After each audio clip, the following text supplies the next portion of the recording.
What is going on, everybody? Welcome back to the Daily Dose with Dylan Davis. I'm your host, Dylan, joined today by my guy, Gint. You can follow him on Twitter at Matt_McGinty.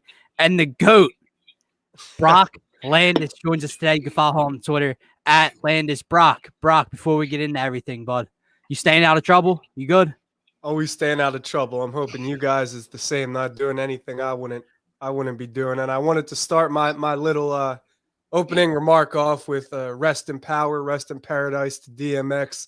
The game lost a legend, and we've lost plenty over the past year or two. So if that's taught us anything, it's just to cherish every moment because happiness is all temporary. So you've got to make the best of it. But that's a little bit of a gloomy note to start off on. So otherwise, I'm happy to be here. I always like chopping it up with you dudes, and let's get it cracking. We've got some hoops and other nonsense to talk about. You're a very motivational speaker, Brock. I didn't know you had that in you. I'm not. People, you ever played what is it, Cards Against Humanity? Like the deck of cards where you got to read the card. Like we play with the girls next door to us at the apartment, and there was a card like who would deliver the best motivational speech or whatever. Everyone always says me by default. Like, in my opinion, I feel like I'm the least motivational person you'll know. Like I would get up there and start scribbling if I had to deliver a motivational speech. Hey, what is going on? Not much, man. Just talking hoops today with Brock. Not sure we'll go another hour and 35 like we did last time, but we never know. Gint, what's going on, man? You still on vacation? Seems like. I mean, I ended up going into work today and caved, but now I'm on vacation. Brock, who just caves into going into work, bro? Like who doesn't have to go into work and she's like, you know what, I'm going to go in. I had to take care of some stuff, bro. I had to take care of some stuff. You got to take care of some stuff at Dick's Sporting Goods. Brock's at his grandmother's. Yeah, he's taking care of business. What is going on? You work at Dick's. Do you get a discount there? You get like a 40% discount, right? What you need, bro? I might have to find the location and hit that store up and take advantage of that. I need a 47 fitted Phillies hat. He's got the friends and family. Mm-hmm. Oh, man. All right. Let's get into it. Where do you boys want to start first? Because there's a lot going on with this team. They're almost fully healthy. Well, they're back to fully healthy with the squad we've seen all year. But George Hill will be joining the team hopefully soon. Brock, start us off there, man, I guess, because before we get into what his role should be and have some fun with it, there are some people on social media who are freaking out, I guess, due to past injury history with Sixers players, thinking that George Hill's not going to play this year. We had a few comments yesterday, like thinking that he's not going to suit up this year. Can you tell the people that George Hill will, in fact, be in a Sixers uniform and on the court this year? He definitely will, and I understand that it's annoying given the history. Like last year, people were joking that, I mean, Alec Burks and Glenn Robinson III were coming to the Sixers by way of like horse, like we're by foot. It took forever for them to actually suit up. George Hill's going to play. He got his cast off recently, and right now it's just kind of like the recovery process, getting his shot good, his rhythm back, and understanding where he's got to be on the floor with Embiid and Ben on film, but he's definitely going to play, and I think there's 21 games left for the Sixers before the playoffs. So if George Hill can suit up for 10, that's perfect because you got to think, right? Like he's been in the league for 12 years, in the playoffs for 11 of those 12 years. He's played with a handful of superstars, LeBron, Giannis, Rudy Gobert. So he understands how to play basketball. You're not throwing a 24-year-old kid. Time out. Rudy Gobert and superstar in the same set. Go back to what you just said. I know. It was. You mean Goody Robert? George there. Robert. You mean Goody Robert? Goody Robert, the People's Defensive Player of the Year. That was a mistake on my end. I should have categorized him as a superstar, but nonetheless, you get my point. He's played with bigs and he's played with ball-dominant guys that facilitate. So it's not a 24-year-old kid that you're just throwing into the fire.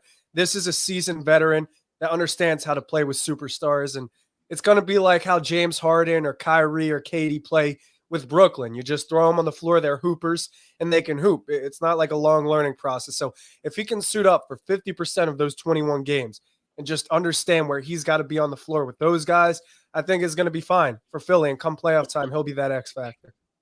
Yeah, dude. The one thing I'll say, I think Ginn agrees as well. Like Daryl Morey didn't make this trade because some people are under the illusion of he's still on the books for one more year next year. And Daryl is kind of looking at next year as well. And it's like, well, even if he doesn't play this, Daryl Morey didn't make this move for George Hill to not suit up at all at any point this season. Before we even went live yesterday, George Hill came out and said that he's going to play soon. Like, I don't know why people are so pissed off and panicked. But again, are you on the same page here? Yeah, I think he's going to play. No breaking hot takes. What role he's going to play, we might decipher. But yeah, I mean, let's have some fun with it because me and Gant have gone down this road before. Okay. Brock. Well, another thing too, real quick, is that I saw people were upset that the Sixers traded Tony Bradley for George Hill. Bro. And when they went on this road trip and they played the Clippers and the Clippers tore him up in the interior, it's like Tony Bradley would have been giving dudes high fives and carrying their equipment in the playoffs. You wouldn't have seen the floor. And you'd rather have George Hill, who's a championship rotation piece that could contribute, than Tony Bradley, who's a contingency plan in the playoffs. Yeah, you want to hear – well, I shouldn't say here.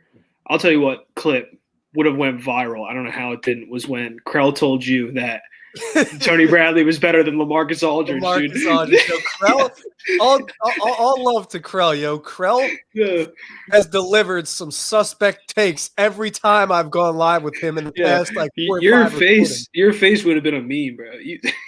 He's delivered some suspect takes. Like, first he tells me Rudy Gobert's a role player. Then he tells me Anthony Edwards is trash and the dude's going to win Rookie of the Year if he continues to play like this and LaMelo's still hurt. Then he tells me that Tony Bradley's a better player than LaMarcus Aldridge and he'd rather have Tony Bradley. And I'm doing these lives. I'm trying to keep my composure, and Krell's my boy, so it's all love. But I'm like, bro. And then he tells me Mike Conley's an all-star. Mike Conley's better than Donovan Mitchell, and he should have made it over Devin Booker in the all-star game. And I'm just like, bro, you've told me some crazy-ass stuff for the past 4 recordings. Like, when are you going to stop? Yeah. Dude, that Tony Bradley love that these fans were giving him was, like, really questionable. I mean, he had a few good games here and there, like that Chicago game. He played really well, but he's what he was. He was a third-string backup. He was never going to play an important basketball game. Yeah. Sixers Twitter is a hell of a place, bro. It is one hell of a place. It's getting up there with Eagles Twitter. It really is. And that's my God. I never thought I'd get to that point. I know football. Like, I've played football. I know football. I will never go down that road. I never want to interact with Eagles Twitter ever. Yeah. Just to go off that point, I just want people to get one thing straight. So not only is Tony Bradley a third string center in this league, maybe he could be a backup at some places, sure, whatever you want to call him. But for the people that didn't want to trade him or that are upset that he was in the trade, guys, so the only time he plays is if Joel Embiid is off the floor, is hurt, right? So Joel Embiid plays and Tony Bradley sits his ass on the bench and gives out high fives and gives out hot towels and all that shit. Exactly. Or B, he plays because Joel Embiid's hurt and we can't win anyway because we're not winning without Joel Embiid. So what was the upside in keeping Tony Bradley? And then they think that like the loss to Denver and the Clippers on that West Coast trip were like so heartbreaking and groundbreaking to some people. Like the Sixers were just going to go undefeated without Joel Embiid on the road. And they were like, if we had Tony Bradley, we win that game. What? What are you talking Tony Bradley about? would have got put in a blender by Nikola Jokic. Like, he did his thing. He was a fundamental ball player, and when his name was called, he did his thing. But, Dylan, you're exactly right. In the postseason, George Hill can give you 30 minutes and contribute on a championship team. Tony Bradley wouldn't give you more than 5 minutes in the playoffs because Embiid would be there for 38. Brock, I'll double down for you, bro. He wouldn't give you any. Tony Bradley ain't giving you 5 seconds in the playoffs. Exactly, in the playoffs. Because he ain't even backup. Minutes either. Right, exactly. And I know there are people out there that want him to take the white minutes, and that's another story for another day. Mm-hmm. But yeah, so again, let's get into what you brought up. First, Abe says, yeah, this is Sixers Twitter is really toxic. Yeah. It's a really dangerous place to get sucked into. Brock knows that all too well. But let's get into George Hill's role when he does suit up for the Sixers team. Now, I'm not talking about finishing games. Hell, I'm not even talking about matchups because I know it can be matchup based come playoff time.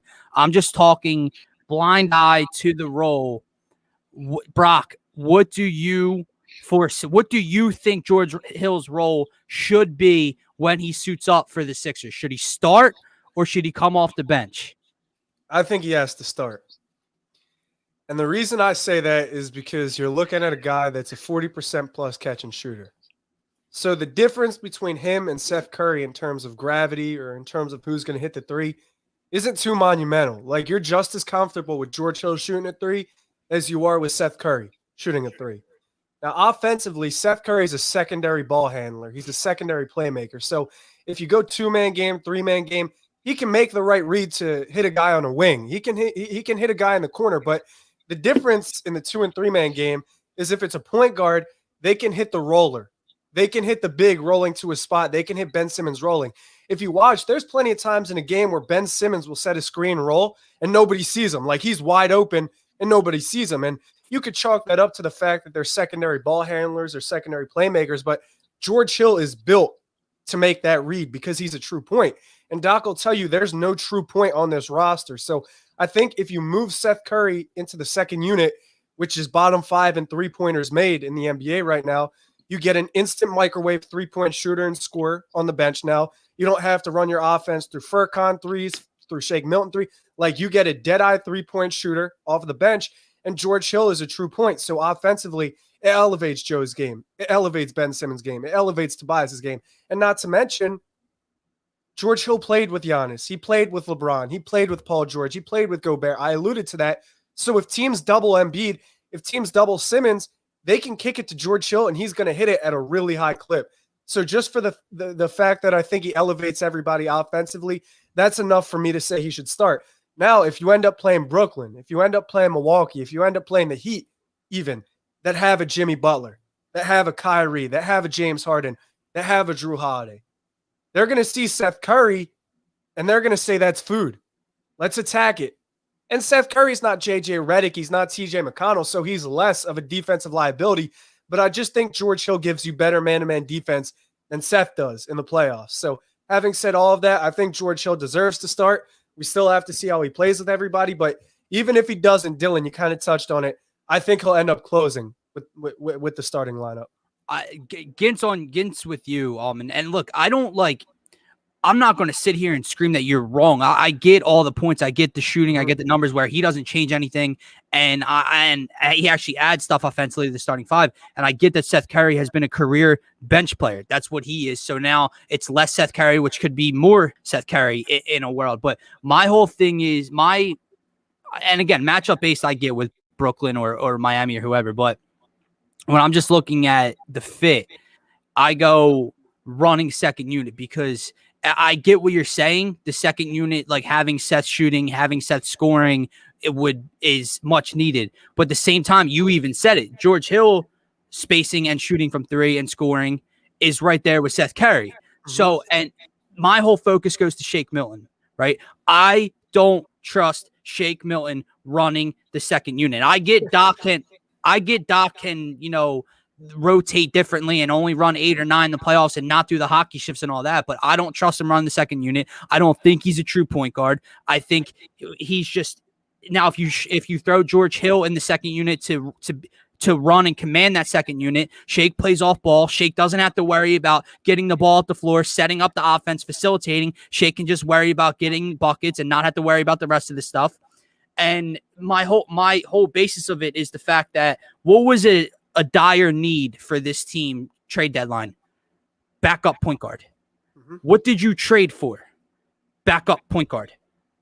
What player did you acquire? A backup caliber point guard. And the starting five, when fully healthy, has been really, really dominant all year.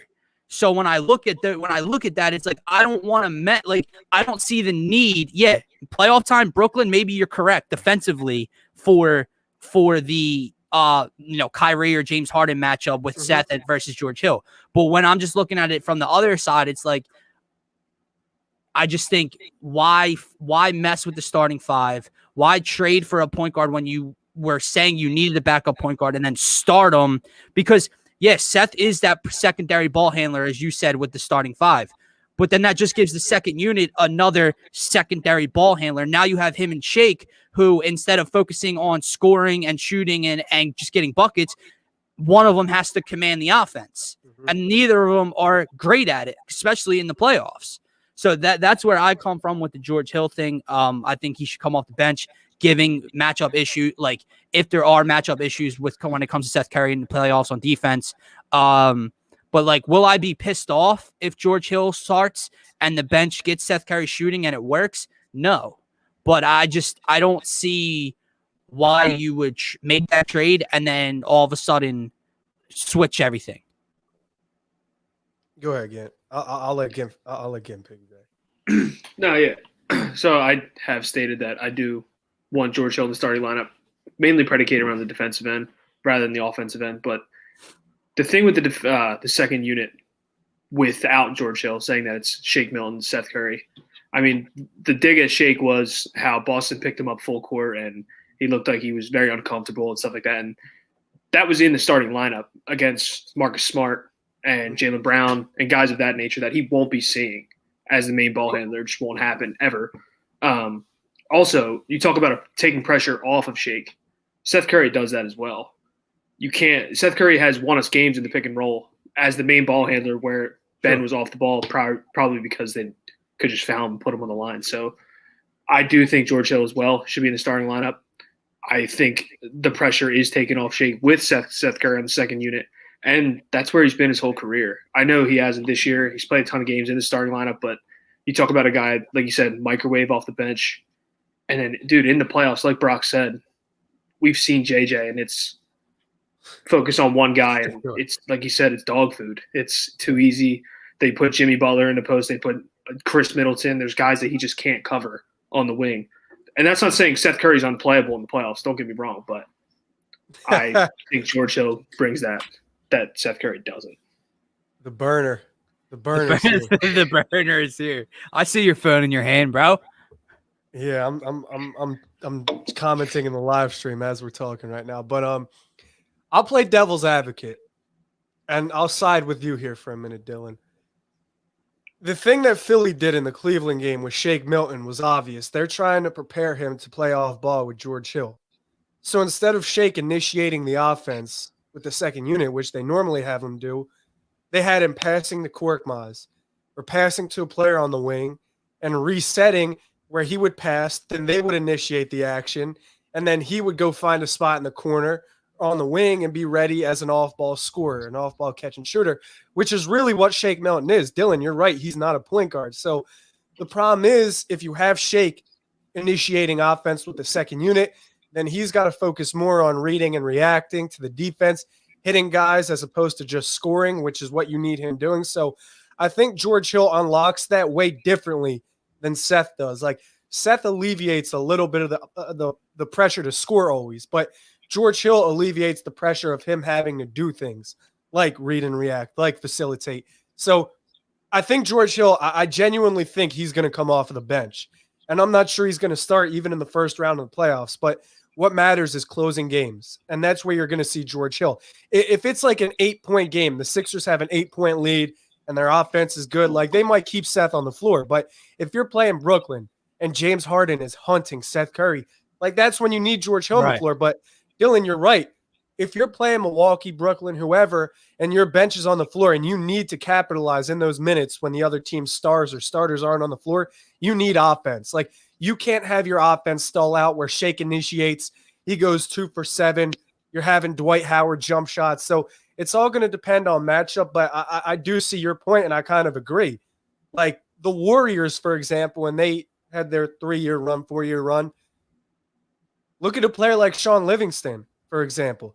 Like the Warriors kept their starting 5 intact through the entire season, the postseason, but Sean Livingston would occasionally close games because he gave you that PNR. He gave you mid-range. He gave you defense. So I think George Hill's no question going to be closing games, but I do see your point. Like if the 3-point differential isn't that crazy, then you don't really have to sacrifice it and you get a boost off of the bench, which you also need that you don't have right now. And Doc can do different things where one of Tobias, Ben, and Joel is always on the floor. So that alleviates pressure with the second unit as well, which I honestly think he's going to need to do. Like he better. I haven't had any criticisms of Doc, really. I really haven't. I think Doc, if not Monty Williams or Steve Nash, Quinn Snyder, whoever, I think Doc is just as deserving for Coach of the Year. I mean, the system and culture he's instilled has been unparalleled. But if he runs these 5-in, 5-out lineups in the playoffs, that's problematic. And I think Doc's been there too many times to do that. And it's circumstantial because Embiid's been hurt. And he's trying to keep guys fresh. But in the playoffs, you really can't have Ben, Embiid, Tobias, Danny Green sitting on the bench for 8-9 minutes while your second unit of Furkan Korkmaz, Mike Scott, Dwight, Shake, and Tyrese Maxey or whoever play for 8-9 minutes. And then the other team starters come in and build a lead. You just can't have that. Yeah. And so go again. Let me ask you this just because while we're still on the Shake point. So we talk about how Shake's not a point guard, which he might not. We talked about that. I don't know if he is either, but the way he's shooting the ball this year, like now you're saying, all right, we're going to take you off the ball as a 30% 3-point jump shooter. I don't see why we do that. Well, what would be the point of that? I think the 3-point struggles is kind of because he doesn't have a point guard. Like that's why. I mean, his shot was flat, and there was the injury too. So it's two things that you can maybe say he's having a non-characteristic shooting season. But I just think Shake he just has to work so much harder, like setting guys up, looking for guys on the wings, initiating the pick and roll. Whereas last year, like his role was strictly catch and shoot. Like you're just catching and shooting the rock, and that's why he shot it really well. He did.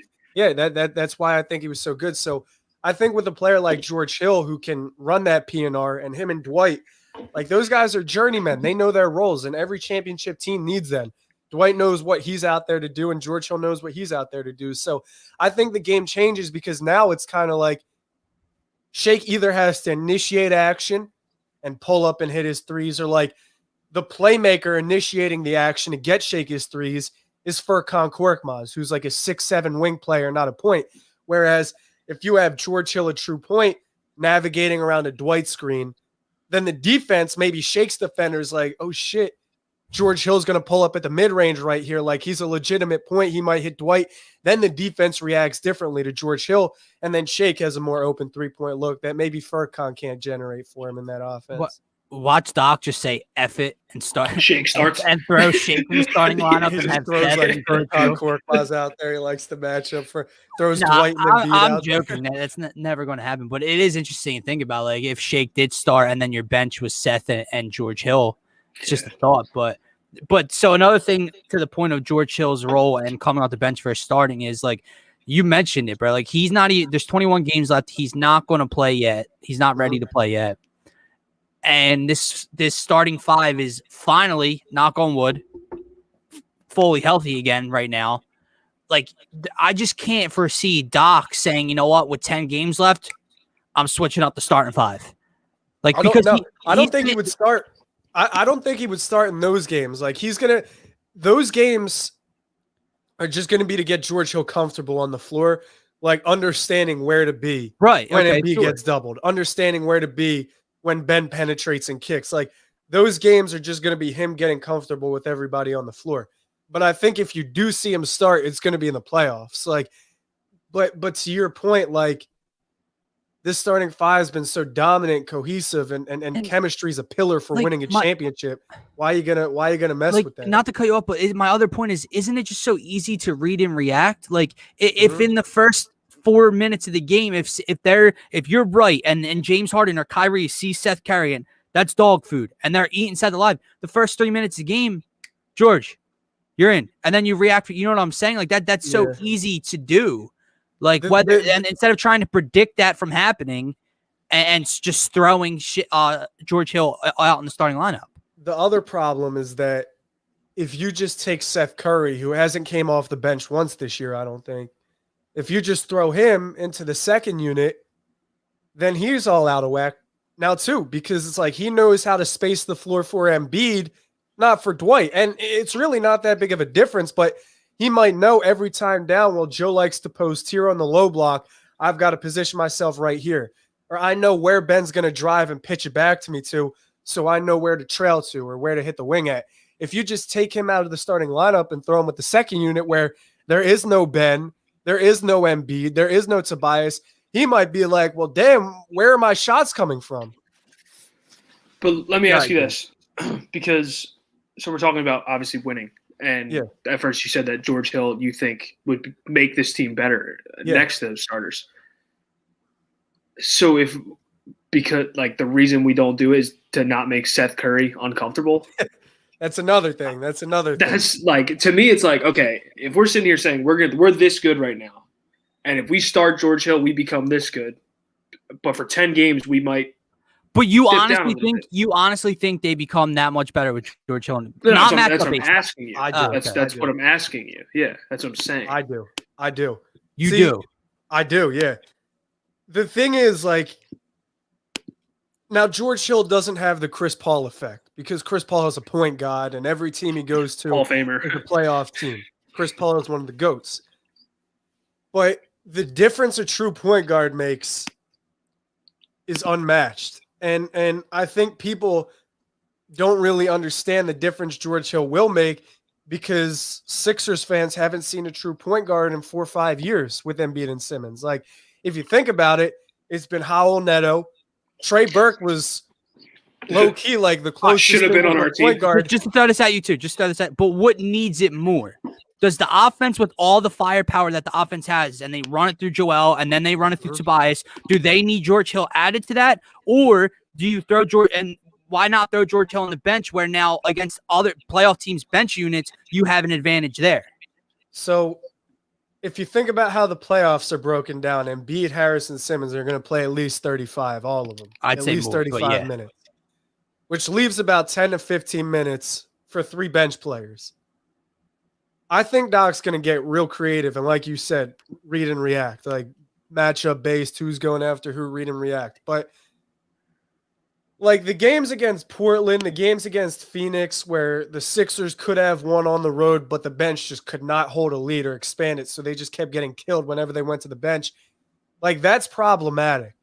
Because if you do play a Brooklyn or a Milwaukee, you need to capitalize when Giannis isn't on the floor, when LeBron's not on the floor, when Harden, when those players aren't on the floor, you have to score. You have to give your starters that added advantage, or at least hold it down, the advantage they gave you. So I'm kind of torn because it's if you leave George Hill with the second unit in those situations, you don't have to worry about offense because George Hill is going to create. He's either going to he's going to press the issue enough where Dwight's going to get a bucket in the PNR, he's going to get a bucket in the PNR, or somebody on the wing like Shake, they'll get a bucket. But then another thing is you see Joe feasting against the Minnesota Timberwolves. You see him feasting against all these barbecue chicken matchups. And he's probably going to do the same against good teams too. But my question is let's say you run into a team, not Toronto, but let's say Toronto defensively last year, where they're just blitzing doubles and making Joe super uncomfortable and taking him out of a groove. Let's say they're doing that to Joe and Simmons isn't going to shoot, so he's only creating in the half court by getting guys open or the occasional post up, the occasional drive. And then you have to rely on Tobias, which is okay, but it's if everything breaks down offensively against a good team with Ben, Joe, and Tobias, which I don't think it will, but in the hypothetical, if everything breaks down, how are you going to get a bucket? Seth Curry and Danny Green aren't going to create for themselves. They get shots because of double teams. They get shots because of their teammates. So it's not like these guys are going to initiate a pick and roll and cook something up. But George Hill, a true point guard, no matter what happens, if Embiid can't get comfortable, if Simmons doesn't go to the basket, if Tobias can't get his shots, he can't get to his spots, no matter what, if you have a true point guard out there, they're going to make that happen. So I think it's I'm kind of torn. You need that punch off of the bench. You need George Hill off of the bench to give you that punch when the starters are on the floor. But at the same time, if you run into a defense that's just shutting everything down, at least you know you have a point guard that can make something happen. So kind of like a calming effect Definitely. So slow it down. Shaq kind of alluded to it before the game against Boston with Ben Simmons. And he's like, I'm not really pressed about Ben Simmons because at the end of the day, like every team, like think about Rajon Rondo. Like every team needs a guy where no matter what the situation is, they can handle the ball up the court. You don't have to worry about them getting hawked full court like Shake Milton last year. They're gonna handle it. They're not gonna take a possession away by turning the ball over or putting up a bad shot. Like Ben Simmons gives you that to a certain extent because he's one of the best facilitators in the league. But even Ben's not a point guard. So George Hill, as a true point guard, at least you know, like this dude is going to make a point guard play. He's not going to make a facilitator play like Ben. He's not going to make a Seth Curry or Danny Green play like dribble it off their foot. Like he's going to make a point guard play. So I'm kind of torn. Do you have a box of White Claws next to you? I have a fridge right next to me. But I thought I saw you reach behind your laptop and grab a White Claw. No, well, that's where I was putting it when I was sipping it. Brock, let me ask you this, and this is a what-if game. How good would we have been with Kyle Lowry? Dude, Danny Green. No, see, I'm off of that train. Danny Green has been lights out. Brock, how good would we have been with Kyle Lowry? I'll say that George Hill gives you everything Kyle Lowry does for a fraction of the cost. Okay. What, everything? Everything for a fraction of the cost. So wait, you mean like 7 less points per game, 4 yeah, less assists? Yeah. Well, here's the thing, right?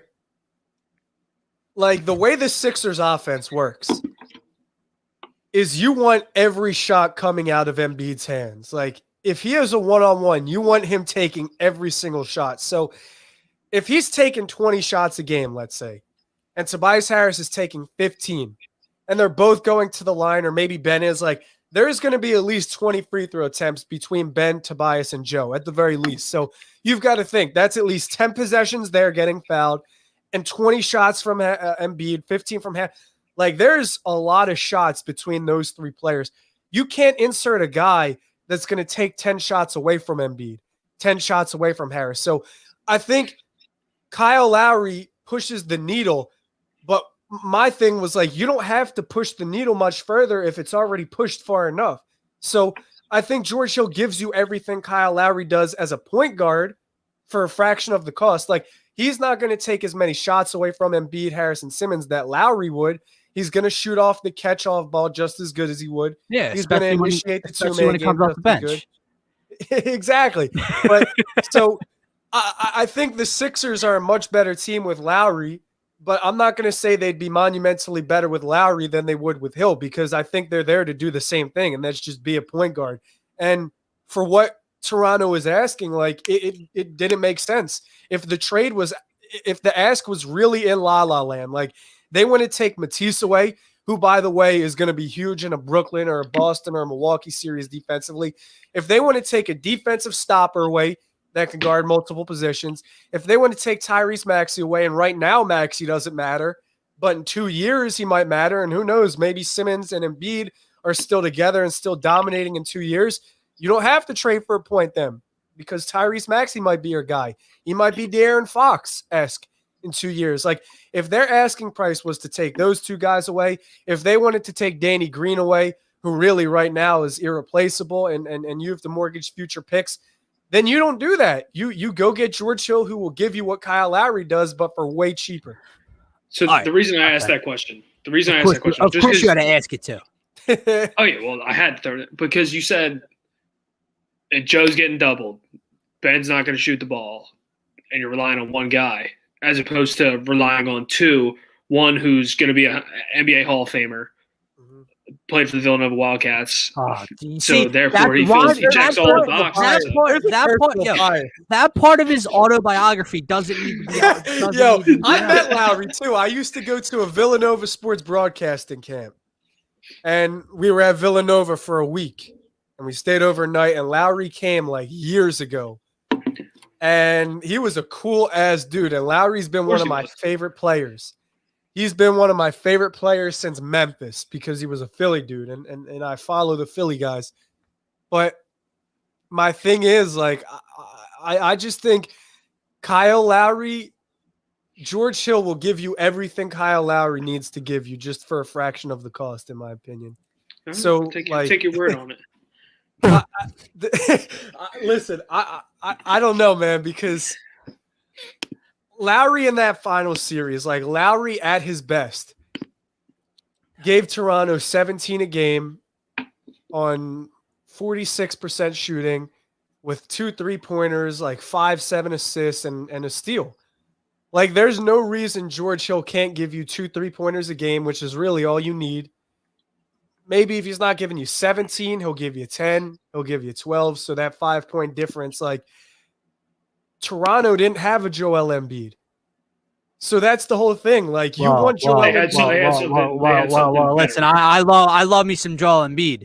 They had a Kawhi Leonard. Kawhi Leonard was the closest thing to Michael Jordan I've ever seen live in that series. And he changed the way I watch basketball based on that series alone. But Joel Embiid is different than Kawhi Leonard in the sense that he's 7'1", 7. Yeah, they had a Kawhi.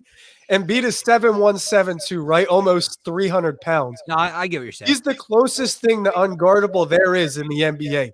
There's no the stuff he's doing should be banned.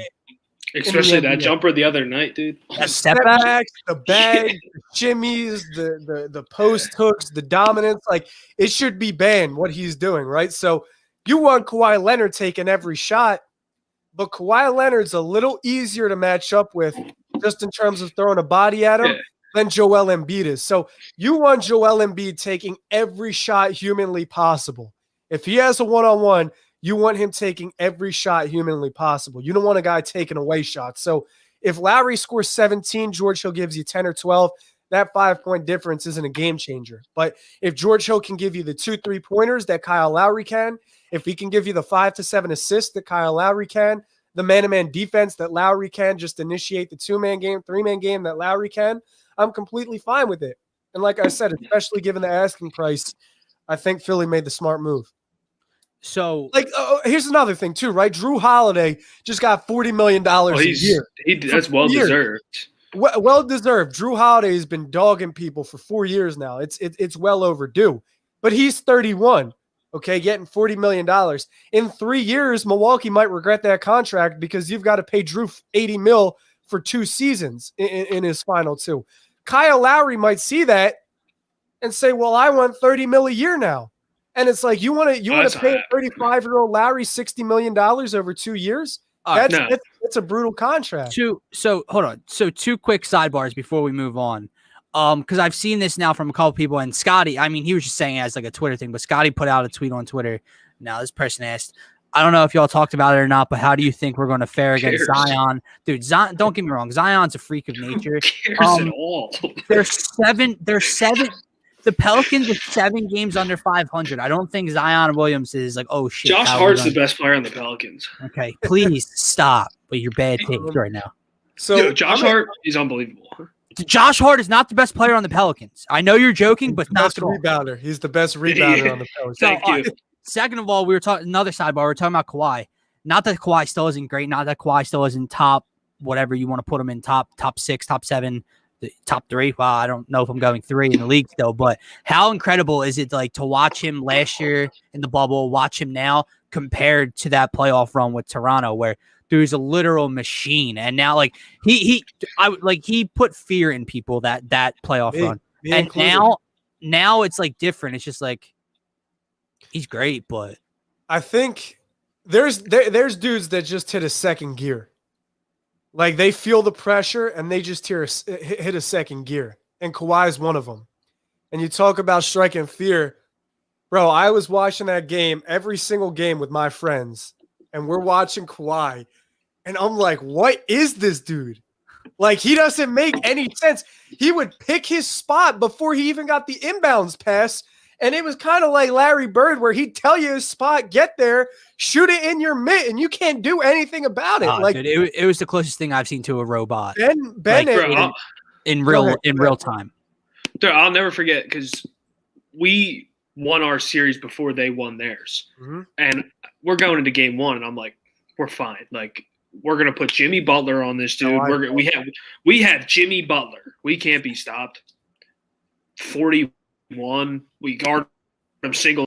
Brett Brown, horrible. It was that was the definition of like destroyed. I felt the same way you felt before the series because Fred VanVleet wasn't really a name yet. Kyle Lowry was Kyle Lowry. Everyone disrespected Norman Powell hasn't hit any shots yet. Norm Powell, yeah, and everybody was saying Kyle Lowry was trash in the playoffs his whole career. So I'm looking at Toronto on paper, and I'm like, it's cool. All they have is Kawhi. When they played that series, I was like, damn, Toronto's got some hoopers. But to make matters worse, Kawhi, he was a robot. He was blocking shots that he wasn't even involved in the play-in. As far as like the player getting to the rim, Kawhi was at like the 3-point line blocking shots. He was picking his spots and shooting in faces. Like, I mean, to be fair, it didn't help that we had Boban and Greg Monroe playing. No, and they got a but that didn't matter. Nick Nurse, it did. There's one crip.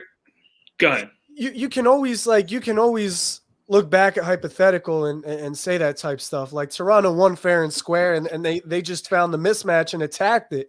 But I really can't compare this Sixers team. I'm not comfortable comparing this Sixers team to any Sixers team in the past 5 years. Like, even if the Sixers are a second-round exit again this year, it's still incomparable to any Sixers team in the past 5 years because you had Brett Brown coaching, and it's now let me ask you this roster.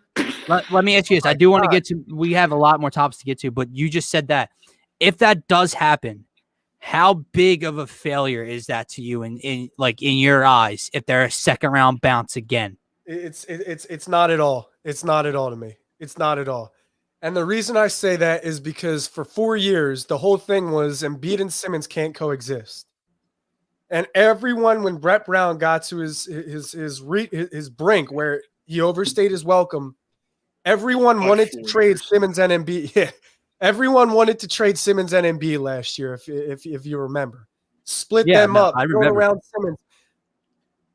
Everybody was saying, though, give them one more year together. If they can prove that they can coexist under a real coach, then you don't have to split them up.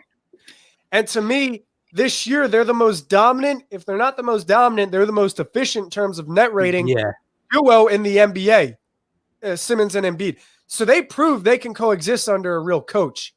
The system works. They can coexist. They have shooters on the floor. They're good. But it's not a failure to you, though, if they get bounced in the second round. Another reason, right? Think about what Brooklyn assembled this year. But I'm not saying they lose to Brooklyn. Okay, if the Sixers get bounced in the second round by Boston or by Miami, that's what I'm talking about. Yeah, it's super disappointing. It's definitely disappointing. I'm talking strictly if they get bounced by Brooklyn. Okay, we're on the same page there. Okay. So if they go out and they get and they lose to Miami, if they lose to Boston and there's no injuries, then absolutely it's a failure. It's disappointing as hell. But if it's Brooklyn, I'm okay. Because what Brooklyn assembled this year is otherworldly. Like, I don't think you've ever seen anything like this in the basketball world. Like, you take any of LeBron's super teams, the Golden State Warriors teams, which were homegrown, they drafted all those players except for KD when he signed. Like, this team is ridiculous. And I'm not scared about Brooklyn. Like, how bad do you want to be the team to beat them? I don't even care about beating Brooklyn, honestly. I want to see the Clippers. I want to beat Kawhi and the Clippers. I want to see Kawhi, and I want to beat Kawhi. I watched Kawhi Leonard destroy millions of hearts in Philadelphia, and he made Joel Embiid cry. He made Joel Embiid cry. So I want Joel Embiid and the Sixers to see Kawhi in the playoffs. I don't care about who they beat or who they play before that happens. But the thing about Brooklyn is, like, they put KD on the floor with LeBron. Not LeBron. That would be scary. They put KD on the floor with Harden. They put KD on the floor with Kyrie. Now Blake Griffin, who I don't care what he says, and he probably admitted after he threw his time. He did not care. He faked the hell out of his skin. Wait, like, the dude didn't even dunk. And then the first freaking game back with Brooklyn, the dude gets up and dunks. And please. He had 2 points in that game off of one dunk. Did you see the other night? And a weak ass dunk in that. He did, but still, it's just the context. Like, the dude didn't dunk in 2 years. The first game with Brooklyn, ironically, he takes off. And LaMarcus Aldridge goes there, and I understand the ring chasing because if you don't have a ring, you're scrutinized. Just look at Stephen A. and Russell Westbrook. But I'm not scared of Brooklyn. The thing that worries me, though, is I listened to Katie's podcast with Draymond Green, and he talked about Golden State's success. And he was like, we didn't have any overpowering players. He didn't name Joel Embiid, but I'll use Embiid as an example. He's saying we don't have any guy that you could just give the ball 5 feet of the basket and then he'll get a layup for you. We didn't have overpowering players. We had to work for our baskets. So what we did as a team was execute every single play to perfection on offense and defense. We were just super smart basketball players. We knew the right play to make, and we always executed. The thing that frightens me a little bit is like James Harden, basketball mastermind. Kyrie Irving, basketball genius. LaMarcus Aldridge, basketball mastermind. Blake Griffin, he's been doing it for a decade plus. He knows how to hoop. KD, basketball mastermind. Joe Harris, the white shooter. Everybody needs a white shooter. Off the bench, if Spencer Dinwiddie's healthy, you plug him in. Nick Claxton. Like, I'm just frightened that this team is just as smart as Golden State is. And if they're just as smart as Golden State is, why won't they execute every single play on offense and defense? But then again, nobody has a Joel Embiid. Nobody has one of them except for the Sixers. And that's a huge problem because you can impose your will shooting the 3-ball and isolating, but if Joel Embiid wants to put his back to the basket and get within 5 feet of the basket every time, like, how are you going to stop that? They have no answer. They have no answer, and that's the one thing. Like, don't get me wrong, Brooklyn. The idea is scary, right? If it works, we haven't seen. Look, the idea is so scary because just Kyrie or just Harden or just Kyrie and Harden have continued to win, and now they're getting KD back, and now Harden's off the floor. So the idea of if it all comes together, it's scary. But with the one thing I thought they needed to do to, make me be like, oh shit, now it got even tougher, was go get a big that can at least be a body to throw on 2-1. And they didn't do that. Blake Griffin can't guard Ben in the post. He can't guard Joel. LaMarcus Aldridge damn sure can't guard Joel.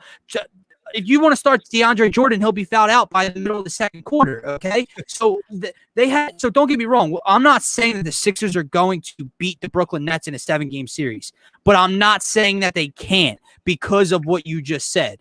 So again, last thoughts on that, Brock. You can answer that, and then I do want to move on to another point.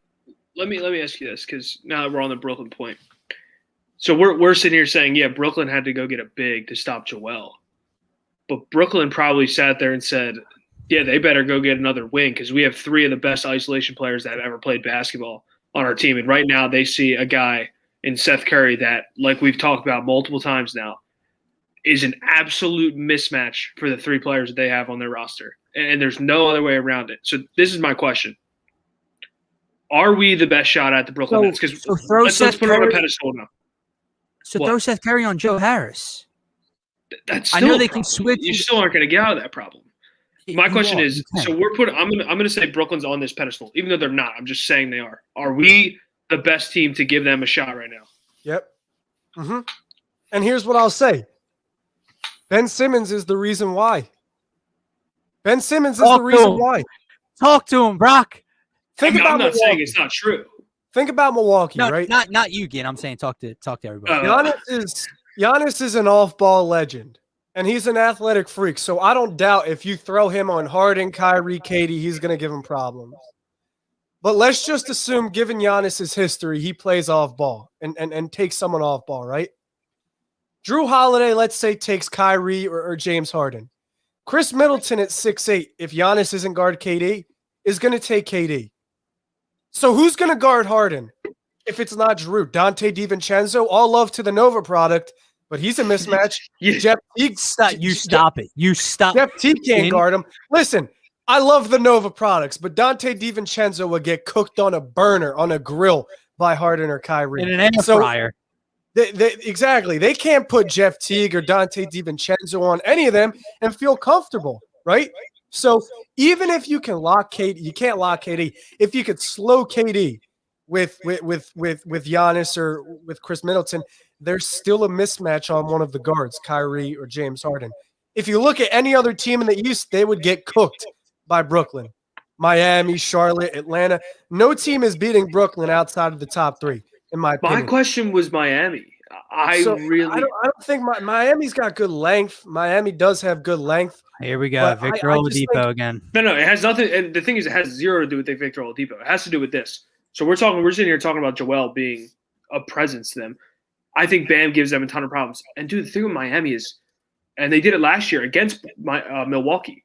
Dude, they have so many bodies to just throw at these guys. You can funnel like 5-6 guys at these guys.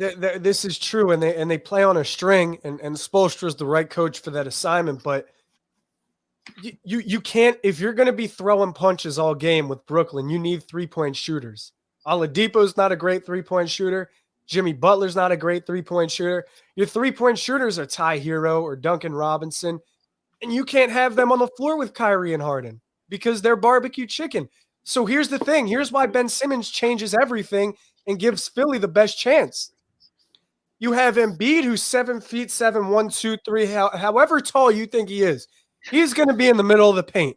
And that's a problem enough, because you're going to have to get floaters up over him, or you're going to have to work him in the two-man game to get your buckets. Because he's probably going to step out on LaMarcus Aldridge, but you'd rather live with Aldridge killing you with mid-range shots than Harden and Kai getting right under the basket for good looks. So Embiid is going to alter the way they take their shots in the paint if he resides in the paint. Tobias Harris at 6'8" is probably going on KD. And Tobias, in my opinion, is interchangeable with Chris Middleton. They're very similar players in the way they hoop. So if Chris Middleton can maybe slow KD for 5 or 6 possessions, then Tobias, I assume, could do the same, right? But now you've got Ben Simmons, who's 6'10", that you can throw on Kyrie or Harden, which Milwaukee can't do, which Miami can't do. No other team in the East or even the West really can throw a 6'10" player with that agility and that wingspan on one of those two guards. So Ben Simmons changes the entire defensive matchup, because you can't stop a Kyrie, a Harden, or a KD, but you can slow them. You can take them off their rhythm. And James Harden isn't known for being this playoff demigod. Like, that's where he struggles. When the bright lights are on, that's where he struggles. And he's never won a championship or gotten too far in the playoffs because of those struggles. Like, I think he has more games shooting under 30% or under 20% than like LeBron, Jordan, Kobe have combined. So you're not going to stop him. But the fact that you can throw a 6'10" Ben on either two of those guards and then have a 7-foot player like Embiid in the paint, it's ridiculous defensively. All right. So there's that, but also Danny Green listen, I've seen Danny Green get cooked. I've seen Dame drop him off. I've seen Devin Booker. Like, Danny Green is susceptible to getting cooked. But I can live with him playing defense on someone, because he does still have lateral quickness. He's got good hands. He's good off ball. So Danny Green, if Ben's taking James or Kyrie, let's say, can maybe rock with them for a couple of possessions. If it's not him, then let's say Matisse Thybulle can rock with them. I want to throw that in there. How much in a series against Brooklyn do you think Matisse's role gets elevated? It's going to depend on the score, not on the matchup. It's going to depend on the score. So if let's say you're in the fourth quarter, and this is all assuming that Philly and Brooklyn are cool. Like, if you play Boston, if you play Miami, Indiana, any of those teams, like, Matisse's role will probably be elevated. But I'm assuming that Brooklyn and Philly run into each other, the top 2 seeds. It's going to depend on the score. Because if you're in the fourth quarter in a 10-point game where Philly is a 10-point lead, you can have Matisse on the floor. You can have him on the floor rocking with those dudes, checking them. But if you're going back and forth with Brooklyn, 2-point game, 3-point game, Matisse just can't be on the floor, because you need all the offense you can get. And you can't trust Matisse's 3-point shooting over someone like George Hill or Danny Green or Seth Curry. So if that's another 6-foot guy that you could throw at Kyrie or James Harden. George Hill. George Hill, yeah. George Hill gives you better man-to-man defense than probably Seth Curry and Danny Green do. And the thing about Matisse is he's 6'6", but he's got a 7-foot wingspan. So think about it, right? If Embiid, if Tobias, if Ben, and Matisse are all on the floor together, You've got 4 dudes, 6'6" or over, with 7 foot plus wingspans. Like, that's length to match up with Brooklyn better than any team could. But like I said, you're not going to stop KD. You're not going to stop Kai. You're not going to stop Harden. It's about taking them off their rhythm, maybe making them uncomfortable. So the thing about Seth Curry is, like, if you have all those guys matched up, then who's that leave? It leaves Joe Harris. It leaves Blake Griffin maybe. So I think you can kind of mask Seth Curry on the floor with Joe Harris, because Harris can get his one-on-one buckets, but think about what Joe Harris is there to do. Kyrie, KD, James, they want to take you one-on-one. And if the help defense reacts to that, Joe Harris is there to catch and shoot. And he does it better than any other team in the league. But I think if you tell Ben, stick with these dudes one-on-one, we'd rather you get dropped off and give up a 2 than Joe Harris shoot the 3. Like, you can just keep Seth camped on to Joe Harris if you have to. So I think it's all going to depend on the matchup. And it depends on these teams making it there. Like, you don't know. Philly can lose in the first round. Knock on wood. Brooklyn can lose in the first round. Like, these things can happen. But I'm confident that Philly matches up with Brooklyn better than any team in the East. Teach just also has to try to stay out of foul trouble in a series versus Brooklyn. Oh, of course. But, guys, I lied to you. I said we're not going to go for an hour and a half. We're probably on pace for like 2 freaking hours at this point. Next thing I want to get into with you guys. So, again, you weren't on the show with me Wednesday when I did it with Mark. Brock, I haven't talked to you about it. You brought up Danny Green a couple times. And before we get into his play since the All-Star break, there's one thing, like veteran presence, doc system. There's something I want to get into that I mentioned to Mark on Wednesday afternoon. And it was the fact that running your offense through Joel Embiid in years past, how much of this gets put on the veteran presence of Danny Green and Seth Curry along with Doc's system, where that I've seen it numerous times this season, and especially with Joe being back now, where Joe posts up, ball gets fed to him, looks not there, or double team comes, kicks back out to Danny Green or Seth Curry or whoever, rather than, first look in the post up isn't there, let's go to the other side of the floor. They wait, they reset, right back to Joel.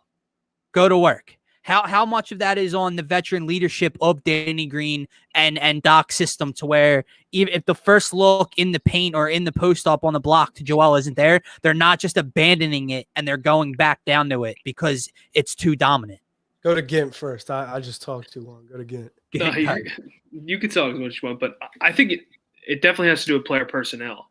And I think that these guys realize who Joel Embiid could be, as opposed to who we've had in the past. And that's not saying we've had horrible players. Like for instance, Jimmy Butler was a guy with Joel where it was like, shoot the ball every time you touch it. Like, you are this good, so be this good. Literally said it to him in Game 3. So we unfortunately lost that guy, obviously. We're not going to go down that bridge. And then you look at the other personnel we've had in the past, and you don't really see those type of guys. You don't see the Danny Greens. You don't see the Dwight Howards. That I think really instilled in the fact of how good he is. Like, he is that good. He is the most dominant player in ball, as Brock says. So I think that definitely plays part in it. I also think not having Al Horford posting up 3 feet away from him definitely helps that to create more space. Because, dude, I see it with my high schoolers. We have a kid 6'6". We throw the ball to him. If he throws it back out, it's no, repost, get back open, and we're going to give you the ball again, and just do a baby hook and put it in the basket. It doesn't have to be you need to catch, make one move, and score. No, you can throw it out. You can swing it, get the defense shifting, but eventually that ball has to touch stands again. Like Brock said, you want him to shoot the ball 20 times. If you can have him shoot the ball 50 times, that's what you want. It's the best shot in basketball. He's like, again, him touching the ball compared to anyone else in the NBA right now is for sure. It's probably the best person to touch the ball in basketball right now is Joel Embiid. So why would anyone else touch the ball? But obviously the way defenses work, they throw different looks at you. So you need other guys to do things. Now, I don't think you need to give a ton of credit to like Danny Green, because he's probably telling him, just shoot every time you touch it. But I doubt Danny Green is like, oh no. So it's really tough. But I'm going to say it's more of a Joel Embiid thing. Go ahead, Brock. I'm going to say it's a coaching thing. And this isn't baseball where coaching doesn't matter, where you just roll guys out for 9 innings and let everything play out. Like, coaching matters in basketball. And Brett Brown didn't know how to do that. Doc Rivers has this entire team bought into the system. And he's proved to them and instilled the confidence in them that it works. and they're just practicing good habits and executing and constantly getting repetition. Because like Gint said, the Joel Embiid deep post is the best shot in basketball right now. It's not a long fire three. It's not something where Embiid has to do too much. It's get him the ball in space and let nature run its course. You don't want to interfere with that. So Doc instilled the confidence in them that this system works. So now what you see is everybody bought in and everybody understanding, okay, this is what we have to do to optimize the offense. So Danny Green's not out there trying to cook up step back threes. Ben Simmons isn't out there taking shots away from Embiid. Their offense is catered towards getting Embiid the ball where he needs it so he can go to work. And if that doesn't work, how do we counterattack? And their offense is in place where they can constantly counterattack. So Ben's in the dunker spot, and he's there for a reason. Ben wouldn't be in the dunker spot if it wasn't for a reason, right? They could probably throw Ben in the corner. And Ben maybe in a year or two might be in that role, and Ben might even shoot the corner three. Like, they could very well throw Ben in the corner and space the floor out even more. But the problem is, right, if Embiid's down low and a double team comes off of Ben, Embiid just has to give it right to Ben. Ben's wide open in the dunker spot. And that's why he's there, because you have to respect Ben in the dunker. You can't leave him to double Ben if you're right in that spot, because if you do, it's an easy Joe Fine to Ben and an easy 2 for the Sixers.